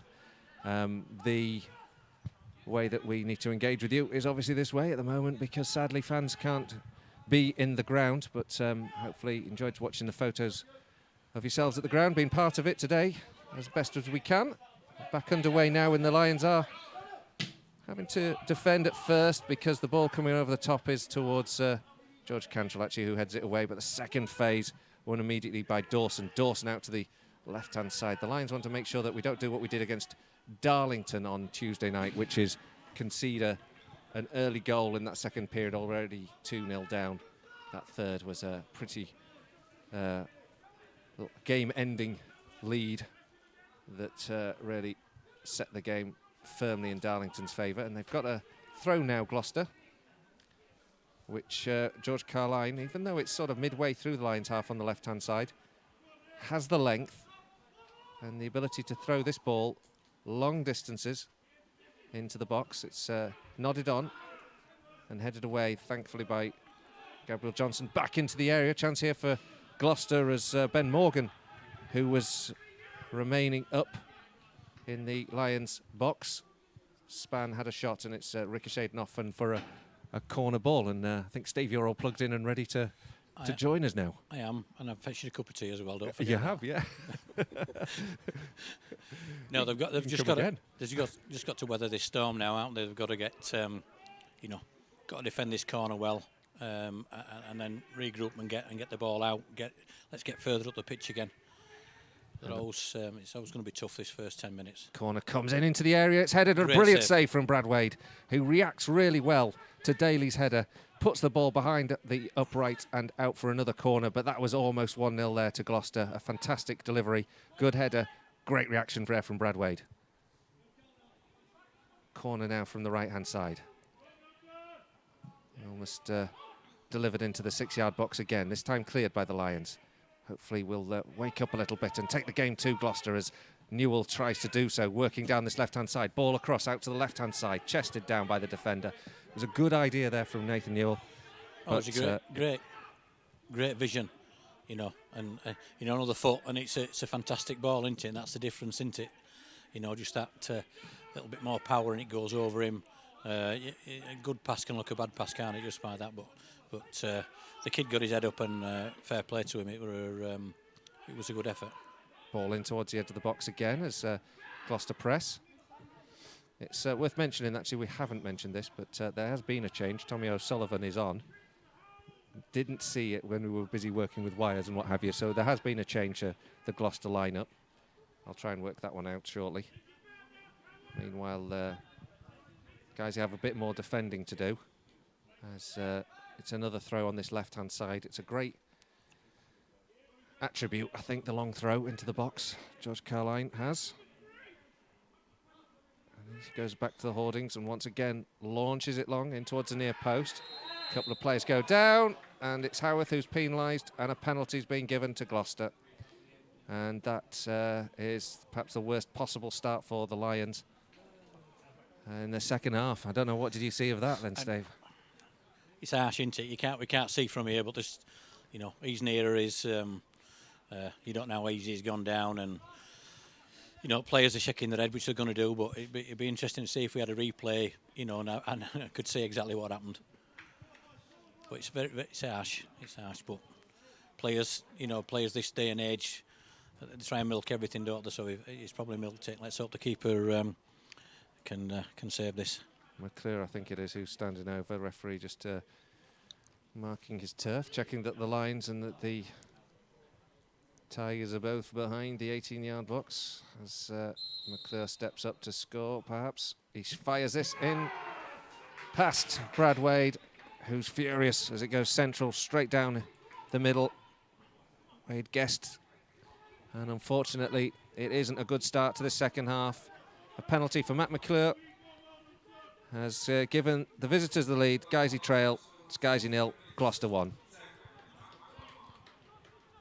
So the Lions trailing by a goal to 0. We're just going to try and do a bit of virtual action replay. You've just had another look at that, Steve, I think. No, I'm not having that. And, we just get to watch it back on the YouTube feed. Nah. I think he's milked that for all he can. Yeah. Bit soft, to say the least. But the Lions, again, we've had this. There's about 2 or 3 penalties a season we've conceded. Incredibly soft. The worst perhaps on Tuesday night. Very frustrating. And now the chance continues for Gloucester to extend that lead as they work down the left-hand side with Asante. Himself is no stranger to a goal. Plays it into Dawson. Dawson, edge of the area, shoots over, goes behind. Referee claims there was seen a deflection, so it will be behind for a corner on the right-hand side. Guiseley's got to get a foothold back in this game because it could end up being, a silly score, and they don't deserve that for the first half efforts. But they've got to get a foothold in it, get hold of the ball. Ben Sharif's got to settle everybody down, and guys, let's do what we did first half. But they're not getting any time to get on the ball, and when you're under the cosh, it's difficult. But they've got to work hard at it. Corner comes in from the right-hand side, nodded down, still not cleared. The Lions looking a little bit nervous here. The ball is fired in. It's a second, and that looks like the Lions' afternoon is going to be another fruitless one at this rate. A dreadful start to the second period, just 6 minutes into this second half, and it's Gloucester who have scored twice, and it's Asante who's blasted the ball home to give them a 2-goal lead now. Guiseley 0, Gloucester 2. Comedy of errors. Three chances to get it away, snatching at it, not being positive and putting your foot through it.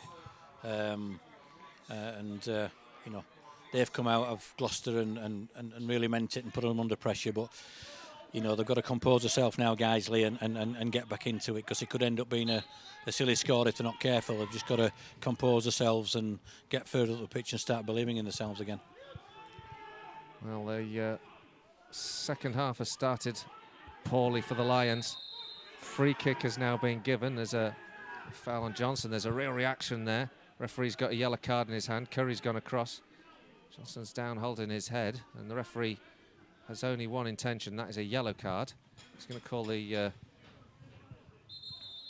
the physio on. He's asking everyone to move away, but the referee hasn't yet issued that card. I think it was Daly, who's the man in the challenge, who's going over to apologise in some sort for the challenge. Referee just going to wait and bide his time. Feels like that was a big moment, Steve, there in that instance there. The Lions have a free kick now. It's a big shout for more than just a yellow card, though, here, isn't there? I don't know. I didn't see. I didn't see what happened. I was bending down to pick my coffee up, to be fair. so I didn't see. So you can smack my legs later for not being attentive on that. But it's a chance now for guys to get back in it now. Get a bit of quality, get Ben Sharif for the big lads on the end of it, and they're back in it. So it's football can turn just on a set piece. So let's hope it's good delivery and then get on end of it. So it's going to be a free kick. Referee just make sure the wall's back. It's 10 yards, and issuing some instructions to the wall. Perhaps about the position of the arms. As Kellett moves away, Howarth delivers this one into the box. It goes in towards the edge of the 6-yard box. The Lions need an early goal back here. Newell can't get the shot away as he's closed down too quickly, and Gloucester look for the counter-attack and send it over the top. So as Cantrell will collect. Newell, he's up against Carline. Newell goes back to Cantrell. It's a decent ball forward, but there's nobody on the end of it this time. And Daly chests down Lyons. Well, the ball is put out because McClure's down with an injury. Actually, I didn't think it was more than a yellow card when I watched the incident myself. I was just noting that it's kind of one of those moments where your game can change, can't it? Yeah, massively, yeah. And but to me, the ball would have the free kick around here there. It would just floated in. It needed to come in with some pace, and somebody can get a little nudge on it. Centre halves can get a nudge, and it ends up being an home goal. But it was just a nothing cross for me there. You need to be pace and direction. But that can get you back into the game. So they've got to get their heads up, Guiseley, and start knocking on that door again and not feeling sorry for themselves. They've got to get on with it. There's going to be some changes. The Lions are appearing as though Russ and Marcus are making some decisive changes by the looks of it. There's two kitted up ready to come on. We've got to go chasing after this game. Is that kind of what you do, Steve, in that scenario? You make the changes, see if we can get on the front foot? Yeah, they've got to get on the front foot, and they've, a couple of changes. People want to prove a point off the bench, and get that impetus in and get going again. We've got to put their back four under pressure. We can't just sit and feel sorry for ourselves. Somebody's got to get that spark and get Guiseley playing again.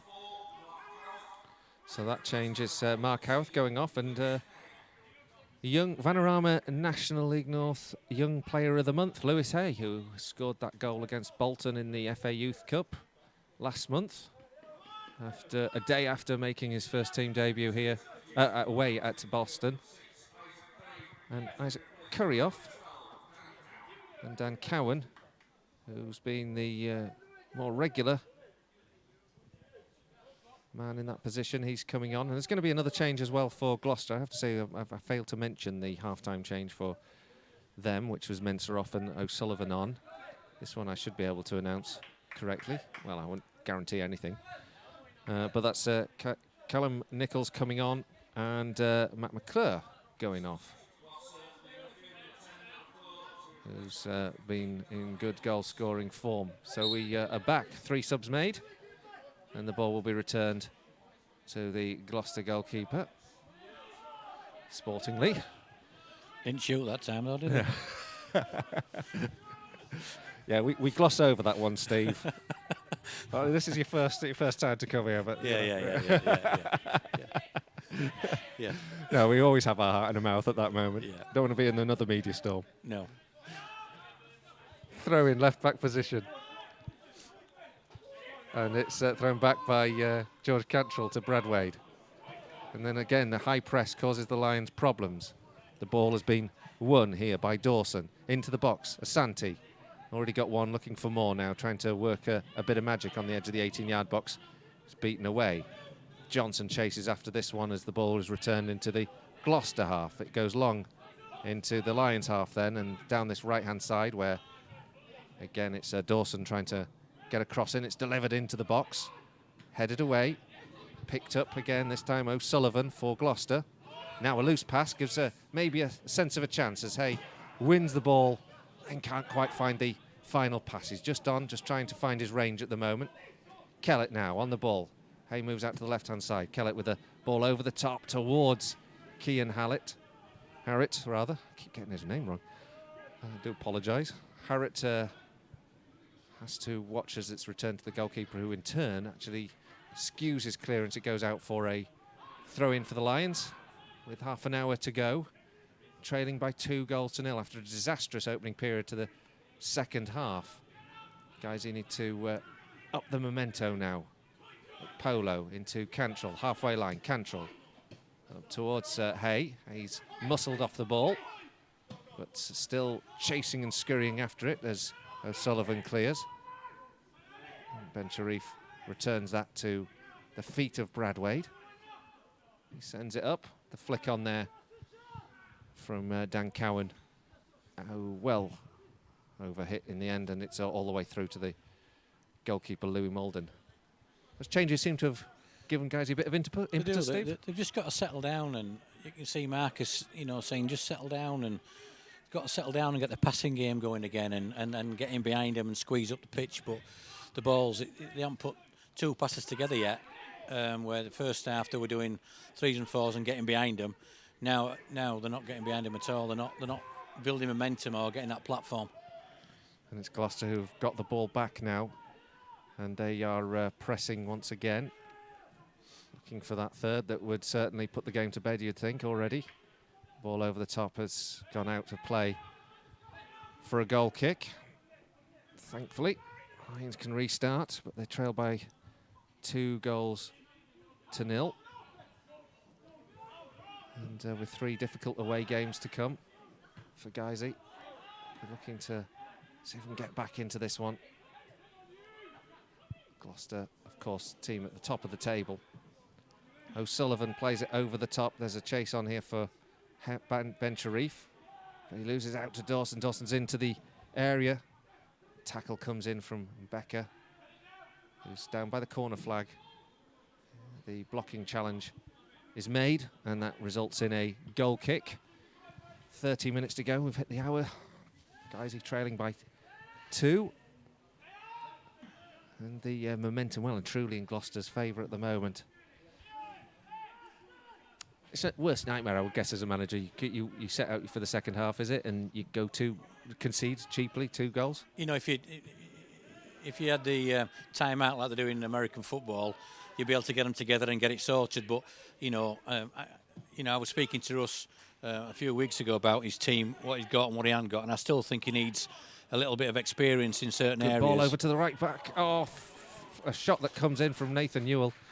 It's driven in by Dan Cowan. Really good chance. It's been deflected behind. It's going to be a corner. But that was a fantastic ball in and a good opportunity there for the Lions to get foothold back in the game. Yeah, great opportunity. But that's the chance you want. And then everybody's spirits lift and we can have a go. But while they're knocking on the door, if they can get one, then they're back in it and they can get going again. But I was just saying before that, I was speaking to Russ and I still think he's missing that bit of experience in certain areas. But hopefully the club will let him go and get that. And, when you're under the cosh like that, the experienced players stand up and show the worth. Corner comes in, it just goes above everyone's head towards the right-hand side. Hay will chase. Oh, he does well, almost wins it back off O'Sullivan, but it's the Gloucester man who comes away with the ball, and now on the counter-attack. Dawson collects. He's just got the better of Becker. Over cross comes Nathan Newell really well to clear and finds his pass, finds a good range here with Kellett. And Kellett is absolutely clattered as he tries to take it past O'Sullivan, and the yellow card is out. And hopefully Kellett is okay. He's holding his shoulder there, but that was a real clatter, wasn't it? Yeah. He'd got away, hadn't he? And the kids stepped across him. It's a yellow card, definitely, isn't it? That. And just the pace at which they were both moving, you could probably hear the clatter on the broadcast, because he really took one full in the chest, but thankfully he seems to be okay. Made his stern stuff. See that ball that they, to get behind people. That's what guys has got to get back to doing, is stretching the game. Because they've got not a lot of physicality up top. They've got a lot of pace, and they've got to use that pace. And that one ball can get teams up the pitch. And obviously, guys they're playing with 3 up the top now. They've got to do that and use that ball. Oh, there's a challenge that comes in from that free kick that gives guys a throw a little bit higher up the field. Still short of a few players. Now there's a foul here. Kellett's got it. There's a foul, and it's Carline who's been penalised. There's some protests. Let's wait to see whether we're going to need a physio for Cantrell. And it's going to be George Carline, I think, going into the book. That was a late challenge, wasn't it? It was a bit of a... Just caught him, hasn't he? Steve's not committing himself, is he? Very wise. I think he's made a meal of that, to be fair. But I think it's a challenge. It may, I didn't think it was that late. I think players have got rallied round the referee. I think the kid will get up and be all right. George Cantrell, who's just taking a drink of water. Hopefully he'll be fine. Carline does get booked. Yeah. And the yellow cards are mounting up so far. It's fourth, I think, for the game. 5 now for the game. 64 minutes gone. Gloucester City leading by 2-0. Cantrell doesn't need to go off, he's fine. He's back on his feet.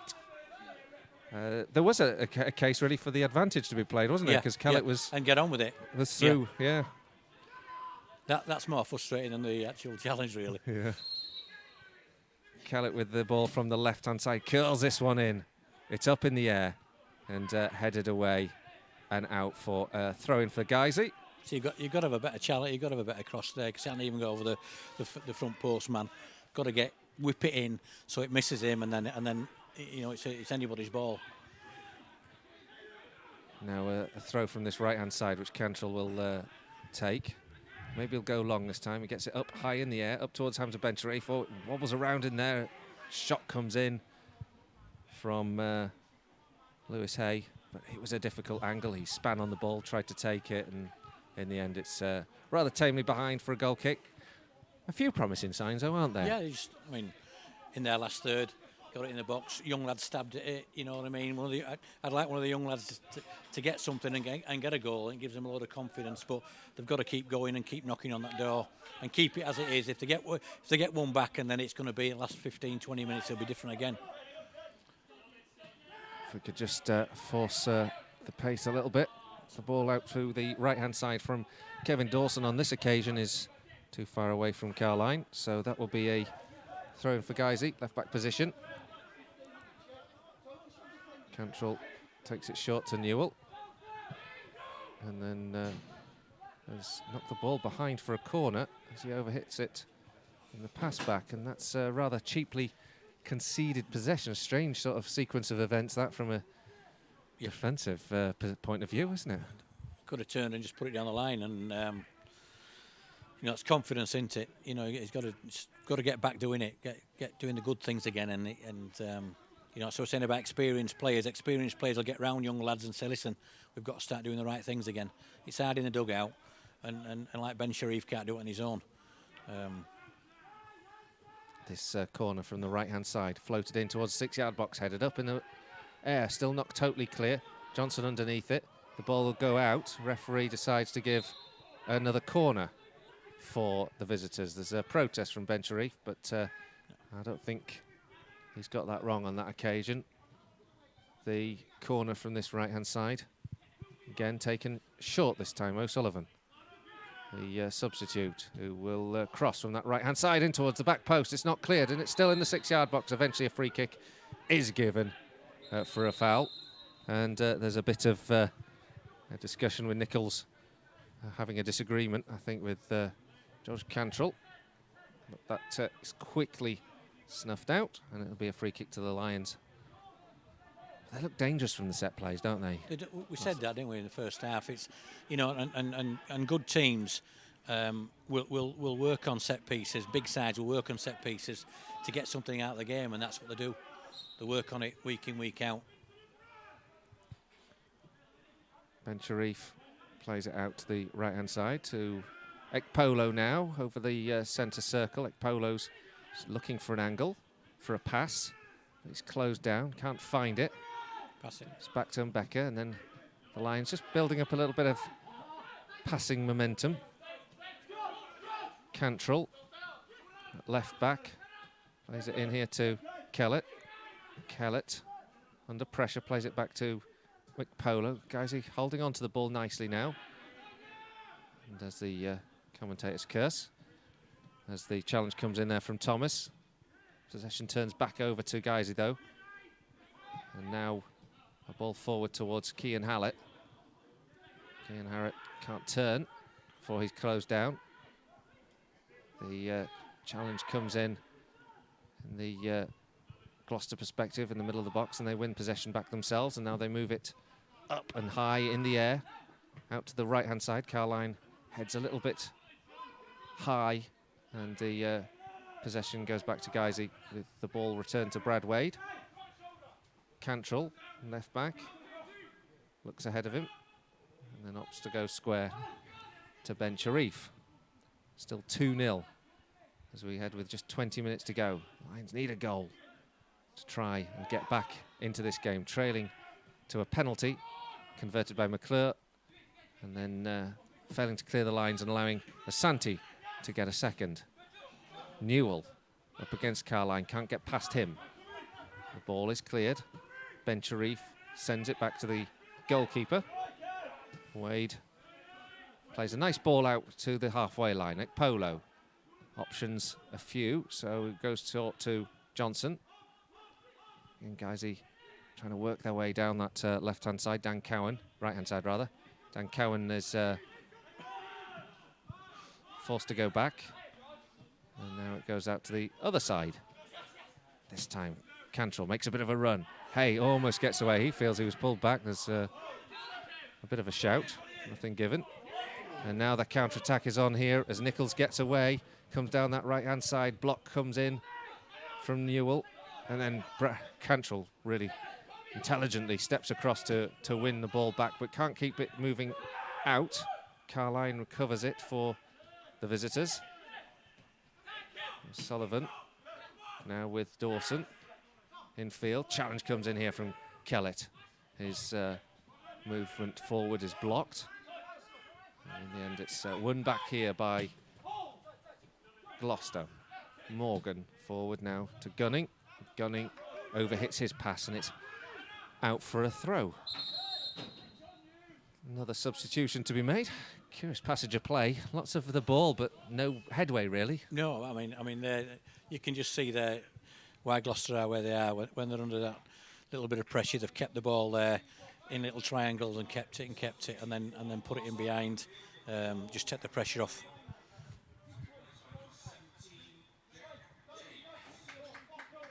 So the substitute there is Gloucester, and it's Jack James who's coming on, young defender who came through the Luton Youth scheme, and he's replacing Gavin Gunning, who's impressed today. Cowan now has the ball for Guiseley, plays it into Ekpolo. On that side, George Cantrell on the right now, trying to keep the ball moving forward, but the Lions are struggling to get that momentum, get any headway in this game. Gloucester's strength is certainly showing why they're at the top of the table as it stands. A strange sort of table at the moment. Ball up in the air down that right-hand side as the Tigers attack the Lions. Guiseley win possession back and now find Kellett. Kellett over the halfway line into Harrett. Kellett now out to the left-hand side, Lewis Hay. And a nice exchange of passes.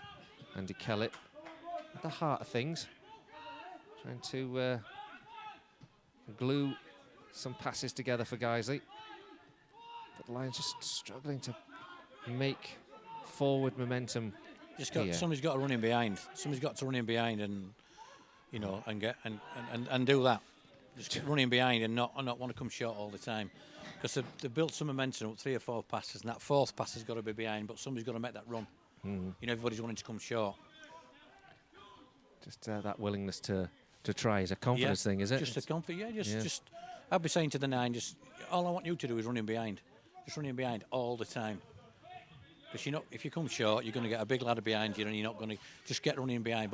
But they've got to understand as well, once they've got that momentum of passes and got that platform, is that ball goes in behind and he knows where it's going. But, you know, it's that sometimes takes time when you've got injuries with players and young players coming in and out, is knowing what's expected. Guys, he's just having to defend here. Kellett again working really well in the middle of the park and covering a lot of ground, defending well here. I think he's had lots of touches, but it's that he's got to get his head up and put it in behind and make that. If he makes that pass once or twice, then the striker will think, right, he's going to do it again, and that's what he needs to be doing. And this is Kellett's first full game, actually, I think, for us this season. So if he gets up ball now, he turns out, why not go in this channel here? You know, miss that out. Oh, Lewis Hay fouled on the halfway line, just trying to play the ball forward there. So referee could probably... What we're saying about experience, if that had been an experienced player, he'd been saying to number 9, next time go in that channel. Yeah. That's what he wants, and that's, you know, and he has had a lot of possession. He's a good footballer, but he wants to be making that longer pass. As he says that, he's been fetched off. So there we go. Change. What do I know? What do I know? To be fair, he's probably not got 90 minutes worth of legs in him. It's probably should have stopped at motorway, mate. But it's a chance here for young Adam Hoare to get onto the field. He's replacing number 7, Andy Kellett. So another striker on as the Lions look to use the youth to advantage. The ball forward now from Cowan into the box, up towards Johnson, headed away. Now Adam will be keenly watched by his dad, I'm sure, on the YouTube stream. So we just want to say hello to Steve.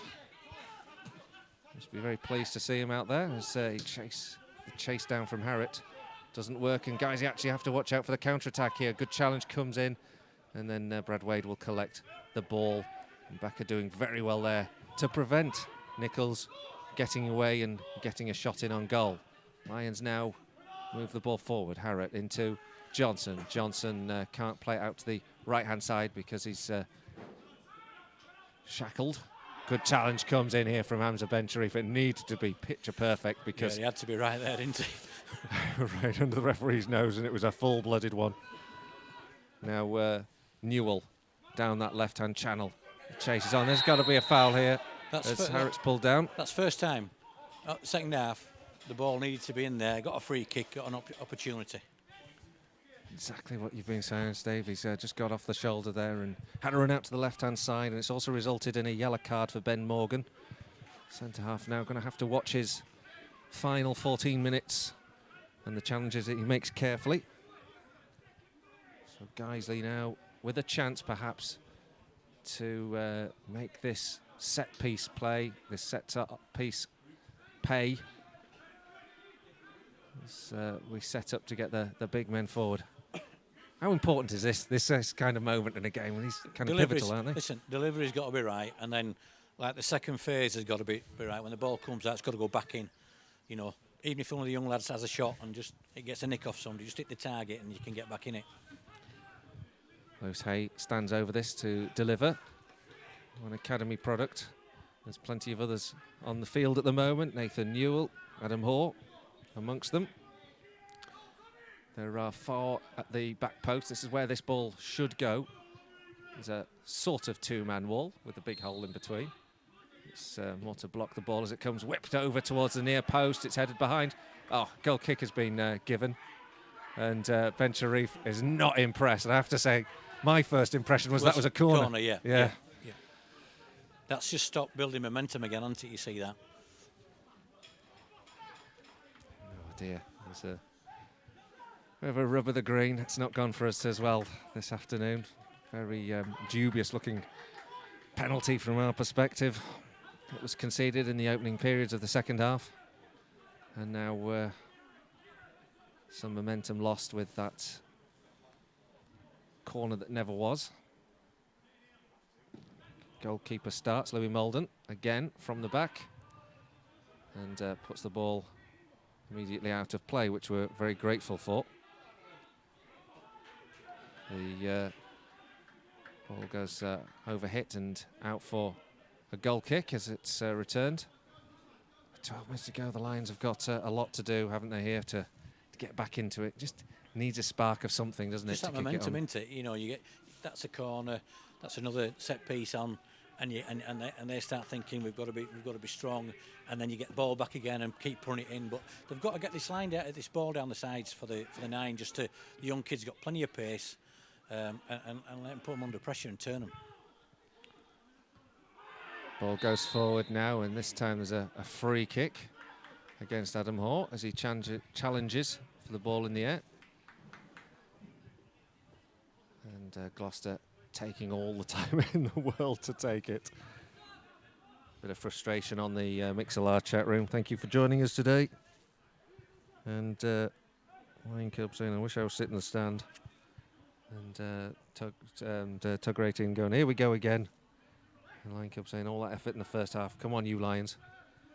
You were also getting some positive feedback, weren't you, Steve? at half time.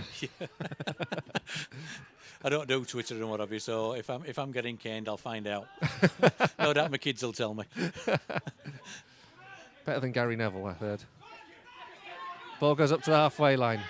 Harrett plays it in here to Newell. Newell into Ekpolo. Ekpolo, crossfield ball.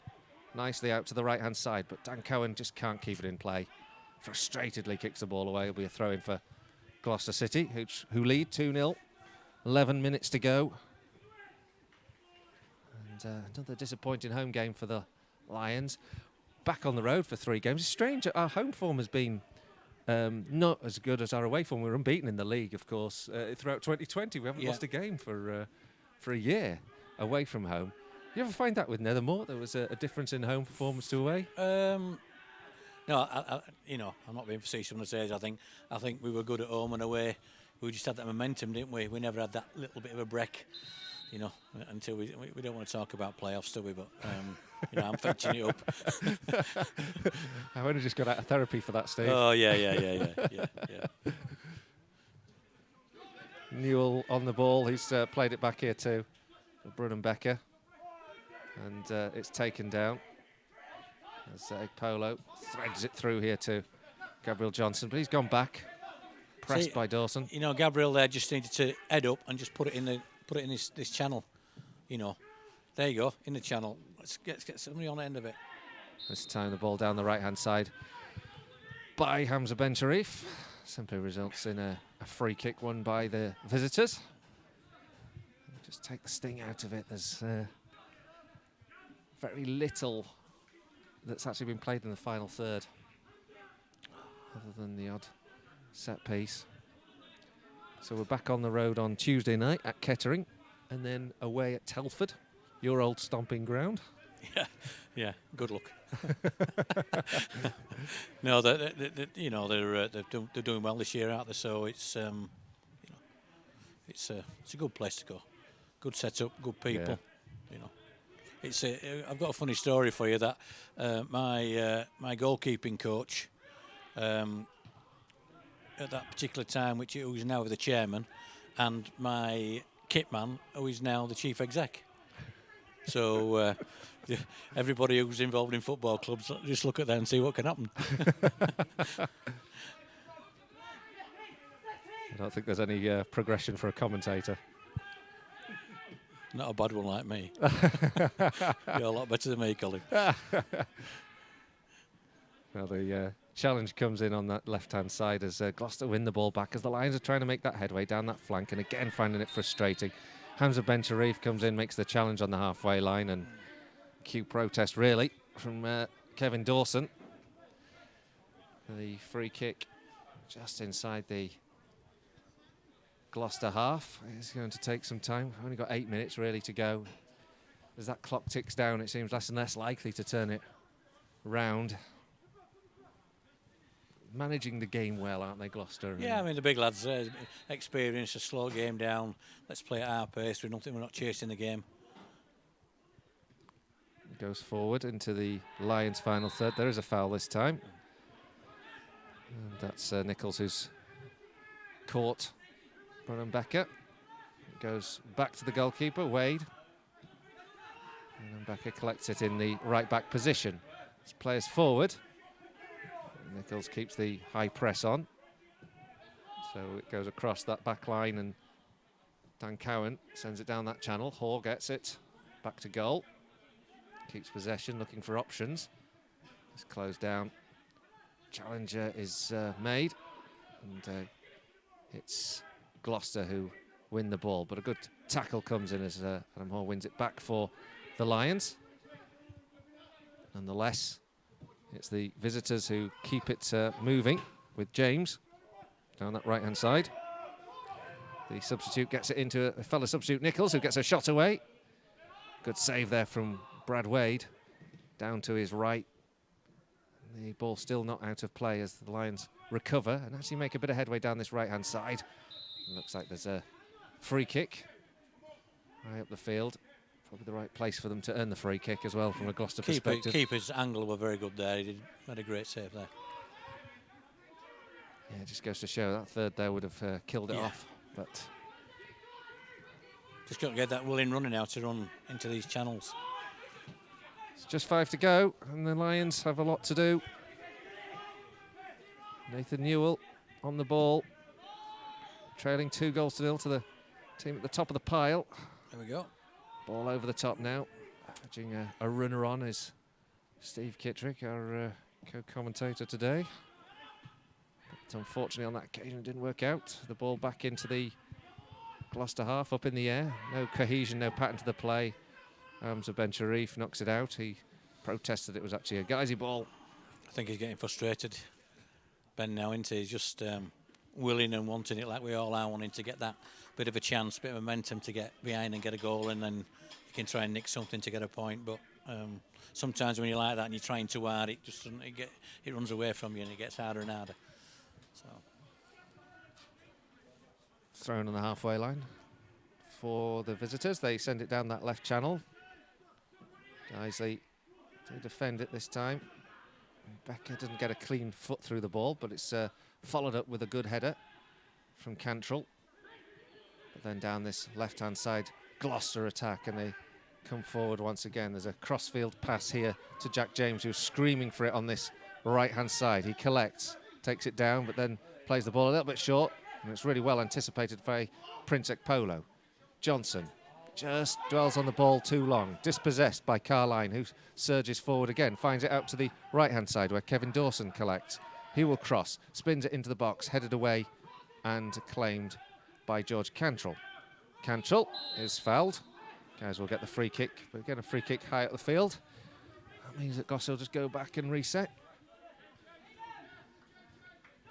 Plus points from today for the Lions?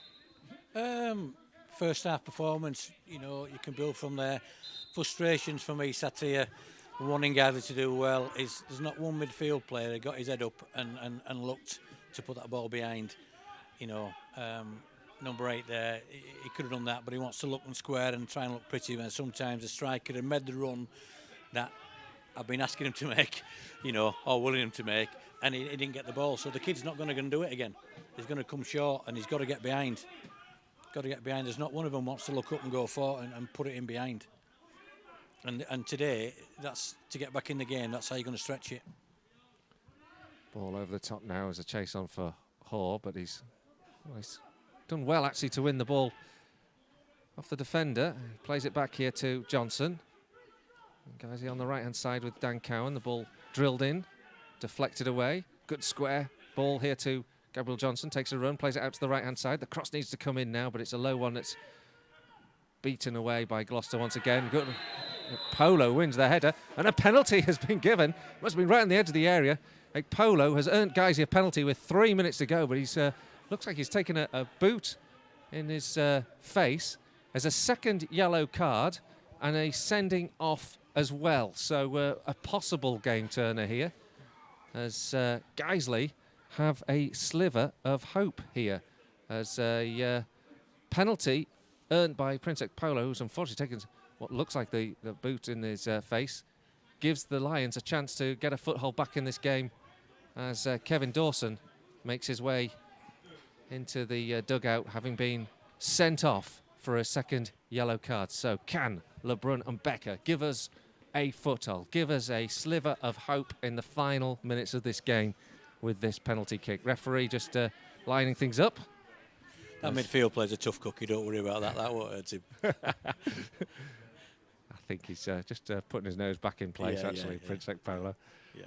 But there's Louis Molden just stepping out of his goal, off his line, trying to distract and put off Lebrun and Becker, who has the chance to give us a goal back, a foothold back in this game. It's taken an age to line up this penalty kick. 2 minutes to go now. And the referee finally checks the lines are correct, blows the whistle. Lebrun and Becker hesitates, runs up, blasts it, and it finds its way in. I think it might have just taken a touch off the goalkeeper on its way in, but finally in the back of the net. The Lions have a goal. Guiseley 1, Gloucester City 2. It's got to go in behind now. Got to get up this pitch. You know, a couple of minutes. You've got to get, get somebody else up top. Let's get in behind. Let's have a go. And just you know, it's old-fashioned, but let's get the ball up front and let's get behind them and get back into this game, get a point out of it. Got to win the ball back early here, haven't we? Because we've only got a minute or less than a minute working down now on the clock. We don't know how much is going to be added on. There's been substitutes. Well, actually, 3 of them all took place at the same time, so there might not be that big a added time. Ball up in the air now towards Nathan Newell. It's headed out. Guiseley win the ball back. It's a throw-in, halfway line. LeBrun and Brecker urging everyone to go long. The long throw up towards Adam Hoare, headed away by Carline. The ball won here by Asante as he takes the ball out and into the Lions half. He misplaces his pass. Guiseley win it back. George Cantrell is tackled out there on the right-hand side. Guiseley get the throw. This is a chance. It's Becker going to go across there. It's going to be a long throw into the box, this, I would think, as the 90-minute mark goes past. You can tell that because the scoreboard crashes. That seems to be its current thing. It's actually, I thought it was Becker going to take it when he went across there. It's going to be George Cantrell, but it's still going to be a long throw. There is a place for Becker, though, on the edge of the 6-yard box. A long one up in the air, headed away. Can Guiseley do something special here and get the second goal back? Get a leveller here late on in this game. 2-1 down. Cantrell, square. Lewis Hay drills a nice little ball in, almost feigns it to Gabriel Johnson, but the counter-attack could be on now as Asante chases, as Nichols chases, but thankfully Dan Cowan was there ahead. Ball to Ekpolo, sends it up high in the air. There's going to be 4 more minutes to play. There's plenty of time. You just got to pick the right pass now. Just pick the right pass. Don't rush things. Ball square here. Lewis Hay on the ball. Square to Johnson. Ekpolo out to the right-hand side. The cross comes in. Adam Hall's in there. Can't get on the end of the ball. He's closed down. The clearance is made. It's up in the air. And once again, Guiseley have one more chance to win the ball against the 10 men. But instead, a free kick has been conceded. And that just changes the momentum, and no bets that this free kick will take a minute or so to set up. That's just eager wanting to get on with the game, isn't it? And it's he were always going to go to ground, weren't he, if he got a little bit of a nudge. So the free kick does indeed take some time to set, as you would do in Gloucester City's position. It's a ball sent down towards the corner flag as they look to pin the Lions in their own half and use up the time. But the Lions do win it back. And it's Becker who sends up towards the halfway line, keeps running, keeps moving, looks for options. Nathan Newell is the one goes short. Johnson, he's got Prince Ekpolo out there. He plays it out to the right-hand side. It's a heavy challenge, but it's a good challenge to win the ball back on that far side from Daly, and the ball goes into the Lions half, and Nichols will chase this one once again. Guys, he just can't get enough time in to keep this pressure moving. And Becker looking for the pass, and again it doesn't go long. It goes back to Lewis Hay, goes all the way back to the goalkeeper. The Lions need to get it up the other end now. Forward from Wade, up towards Ben Sharif. He heads on really well. Hoare tries to win it, and is then adjudged to have fouled, have backed in, but that's soft, and Guiseley, well, they've conceded a free kick right at the end that should probably help Gloucester get over the line here. Scoreboard doing multicolour things at the moment. It's, it goes into a special 90-minute mode.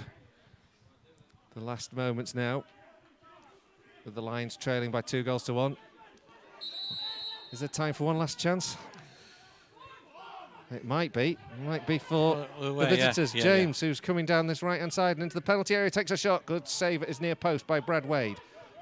Into the feet of Johnson. Polo's struggling to stop that one, returning into Gloucester's possession, and they earn the throw. And at the moment, the momentum back with the visitors. Exactly where they want it in this circumstance. Down to 10. And currently, they have a chance to keep possession. But the Lions have won it back. Maybe there's one last chance perhaps, for Cowan to get it forward. Lions just going too short here. Surely we need to gamble, Steve, don't we? Got to gamble, yeah. Yeah, somebody's got to take a chance. Hey, still not looking for the pass. Got to get it forward. Ekpolo steps up. He's got a ball out to the right-hand side in Cowan. Now the cross needs coming. It isn't. It's blocked. It's a tame effort, and it's cleared now into the cricket field, which is exactly where Gloucester will have wanted that ball to be. New ball on. Last chance, perhaps, and Becker will take this one right up to the hoardings, launch this one into the box. Let's see what happens. 5 on the edge of the 6-yard box. Nathan Newell on the edge. There's everybody in the penalty area except for Brad Wade. It goes long into the box, headed up in the air, not cleared, headed on by George Cantrell, cleared off the line. And then that's the final act of a game that sees Gloucester home after the Lions finally pressed in the last couple of minutes. But in truth, Gloucester have been deserved winners this afternoon after a penalty in the second half set them away that Matt McClure converted a couple of minutes later. Akwasi Asante had scored. The Lions didn't create enough in that second period, did get a penalty after Prince Ekpolo was fouled in the box. The curiosity was it was another overhead kick that led to a goal for Guiseley, an overhead kick from the opposition that conceded the penalty on this occasion. LeBrun and Becker converted it, and the Lions threw everything that they could, despite Gloucester being reduced to 10 men after Kevin Dawson was sent off for conceding that penalty for a second yellow. The Lions couldn't get over the line, and it's finished here. Guiseley 1, Gloucester 2. Disappointing, but... yeah, Upton Puff second half. Set off not really well. Should have set off better.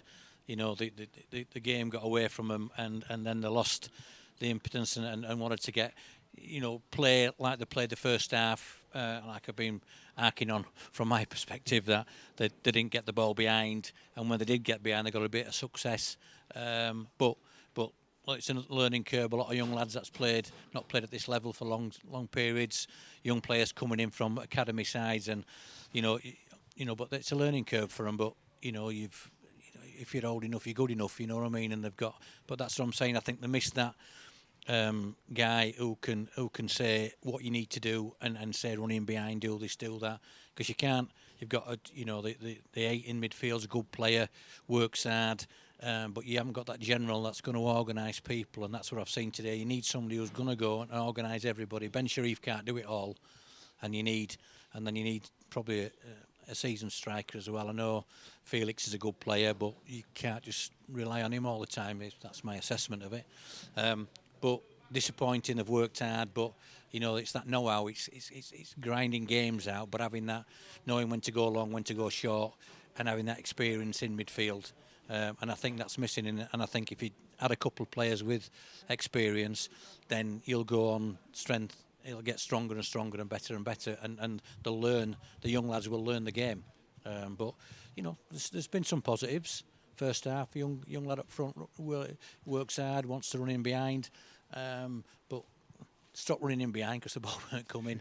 And I'm probably arcing on a little bit too much about it, but that's what I've seen. Made his own mistakes in that first, 10 minutes. Got too deep. Didn't want to get out of it. But like I said, it's experience, isn't it? And sometimes, you've got to have that experience to push it on. Yeah, it's a frustrating end to a week for the Lions, getting back into playing football after a pause. Some feedback here, Andy P saying a better performance than Tuesday, but a poor second half.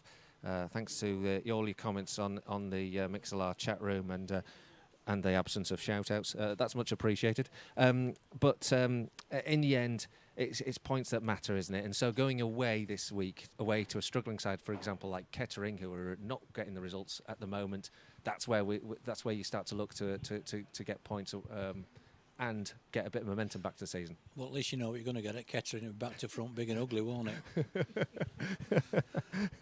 And take that what you mean to take. That's what you'll get, big, ugly, back to front, head it and boot it. So you know what's coming there. Well, hopefully we'll be there on Tuesday night to help you enjoy if that's going to be the word, the derby. Sorry, the game between the Lions and Kettering on Tuesday night, and then Telford away on Saturday. Thank you so much for joining us today. Don't forget, if you want to contribute, we'll be really grateful via our crowdfunder fund, where we were trying to cover the costs of broadcasting, keeping the stream free for everyone to access who can do so. So if you're in a position you'll be able to support us, that would be we'll be humbled. We'll be very, very grateful indeed. Finished here with the Lions trailing 2-1 to Gloucester, losing out 2-1 despite a late flurry. The other goals around the National League North: Alfreton 0, Darlington 2, Brackley 1, Chester 1, Bradford Park Avenue 1, AFC Telford 2. So they've won with 10 men at Bradford Park Avenue. Curzon Ashton 0, Leamington 3, Farsley 2, Kidderminster 2, Gateshead 4, Southport 1, Hereford 2, Chorley 2. And I'm just going to see what that does to our league position. Unfortunately, it looks like we're in the bottom two tonight. The team below us, Kettering, so that makes it an ever such more important game on Tuesday now. Really big thank you for joining us today. Big thanks to you, Steve, for coming down and giving up your Saturday afternoon when you could have been shopping. And we won't go there, but listen, thanks very much. And to all the Guiseley fans, my heart's still at this place and always will be. Had some fantastic times, and hopefully the good times will come back again. Well, we'll end on that note, and a big thank you to our matchday sponsor, JM Glendinning, who do tremendous work to sponsor and support the club. And we will see you on Tuesday. See you then.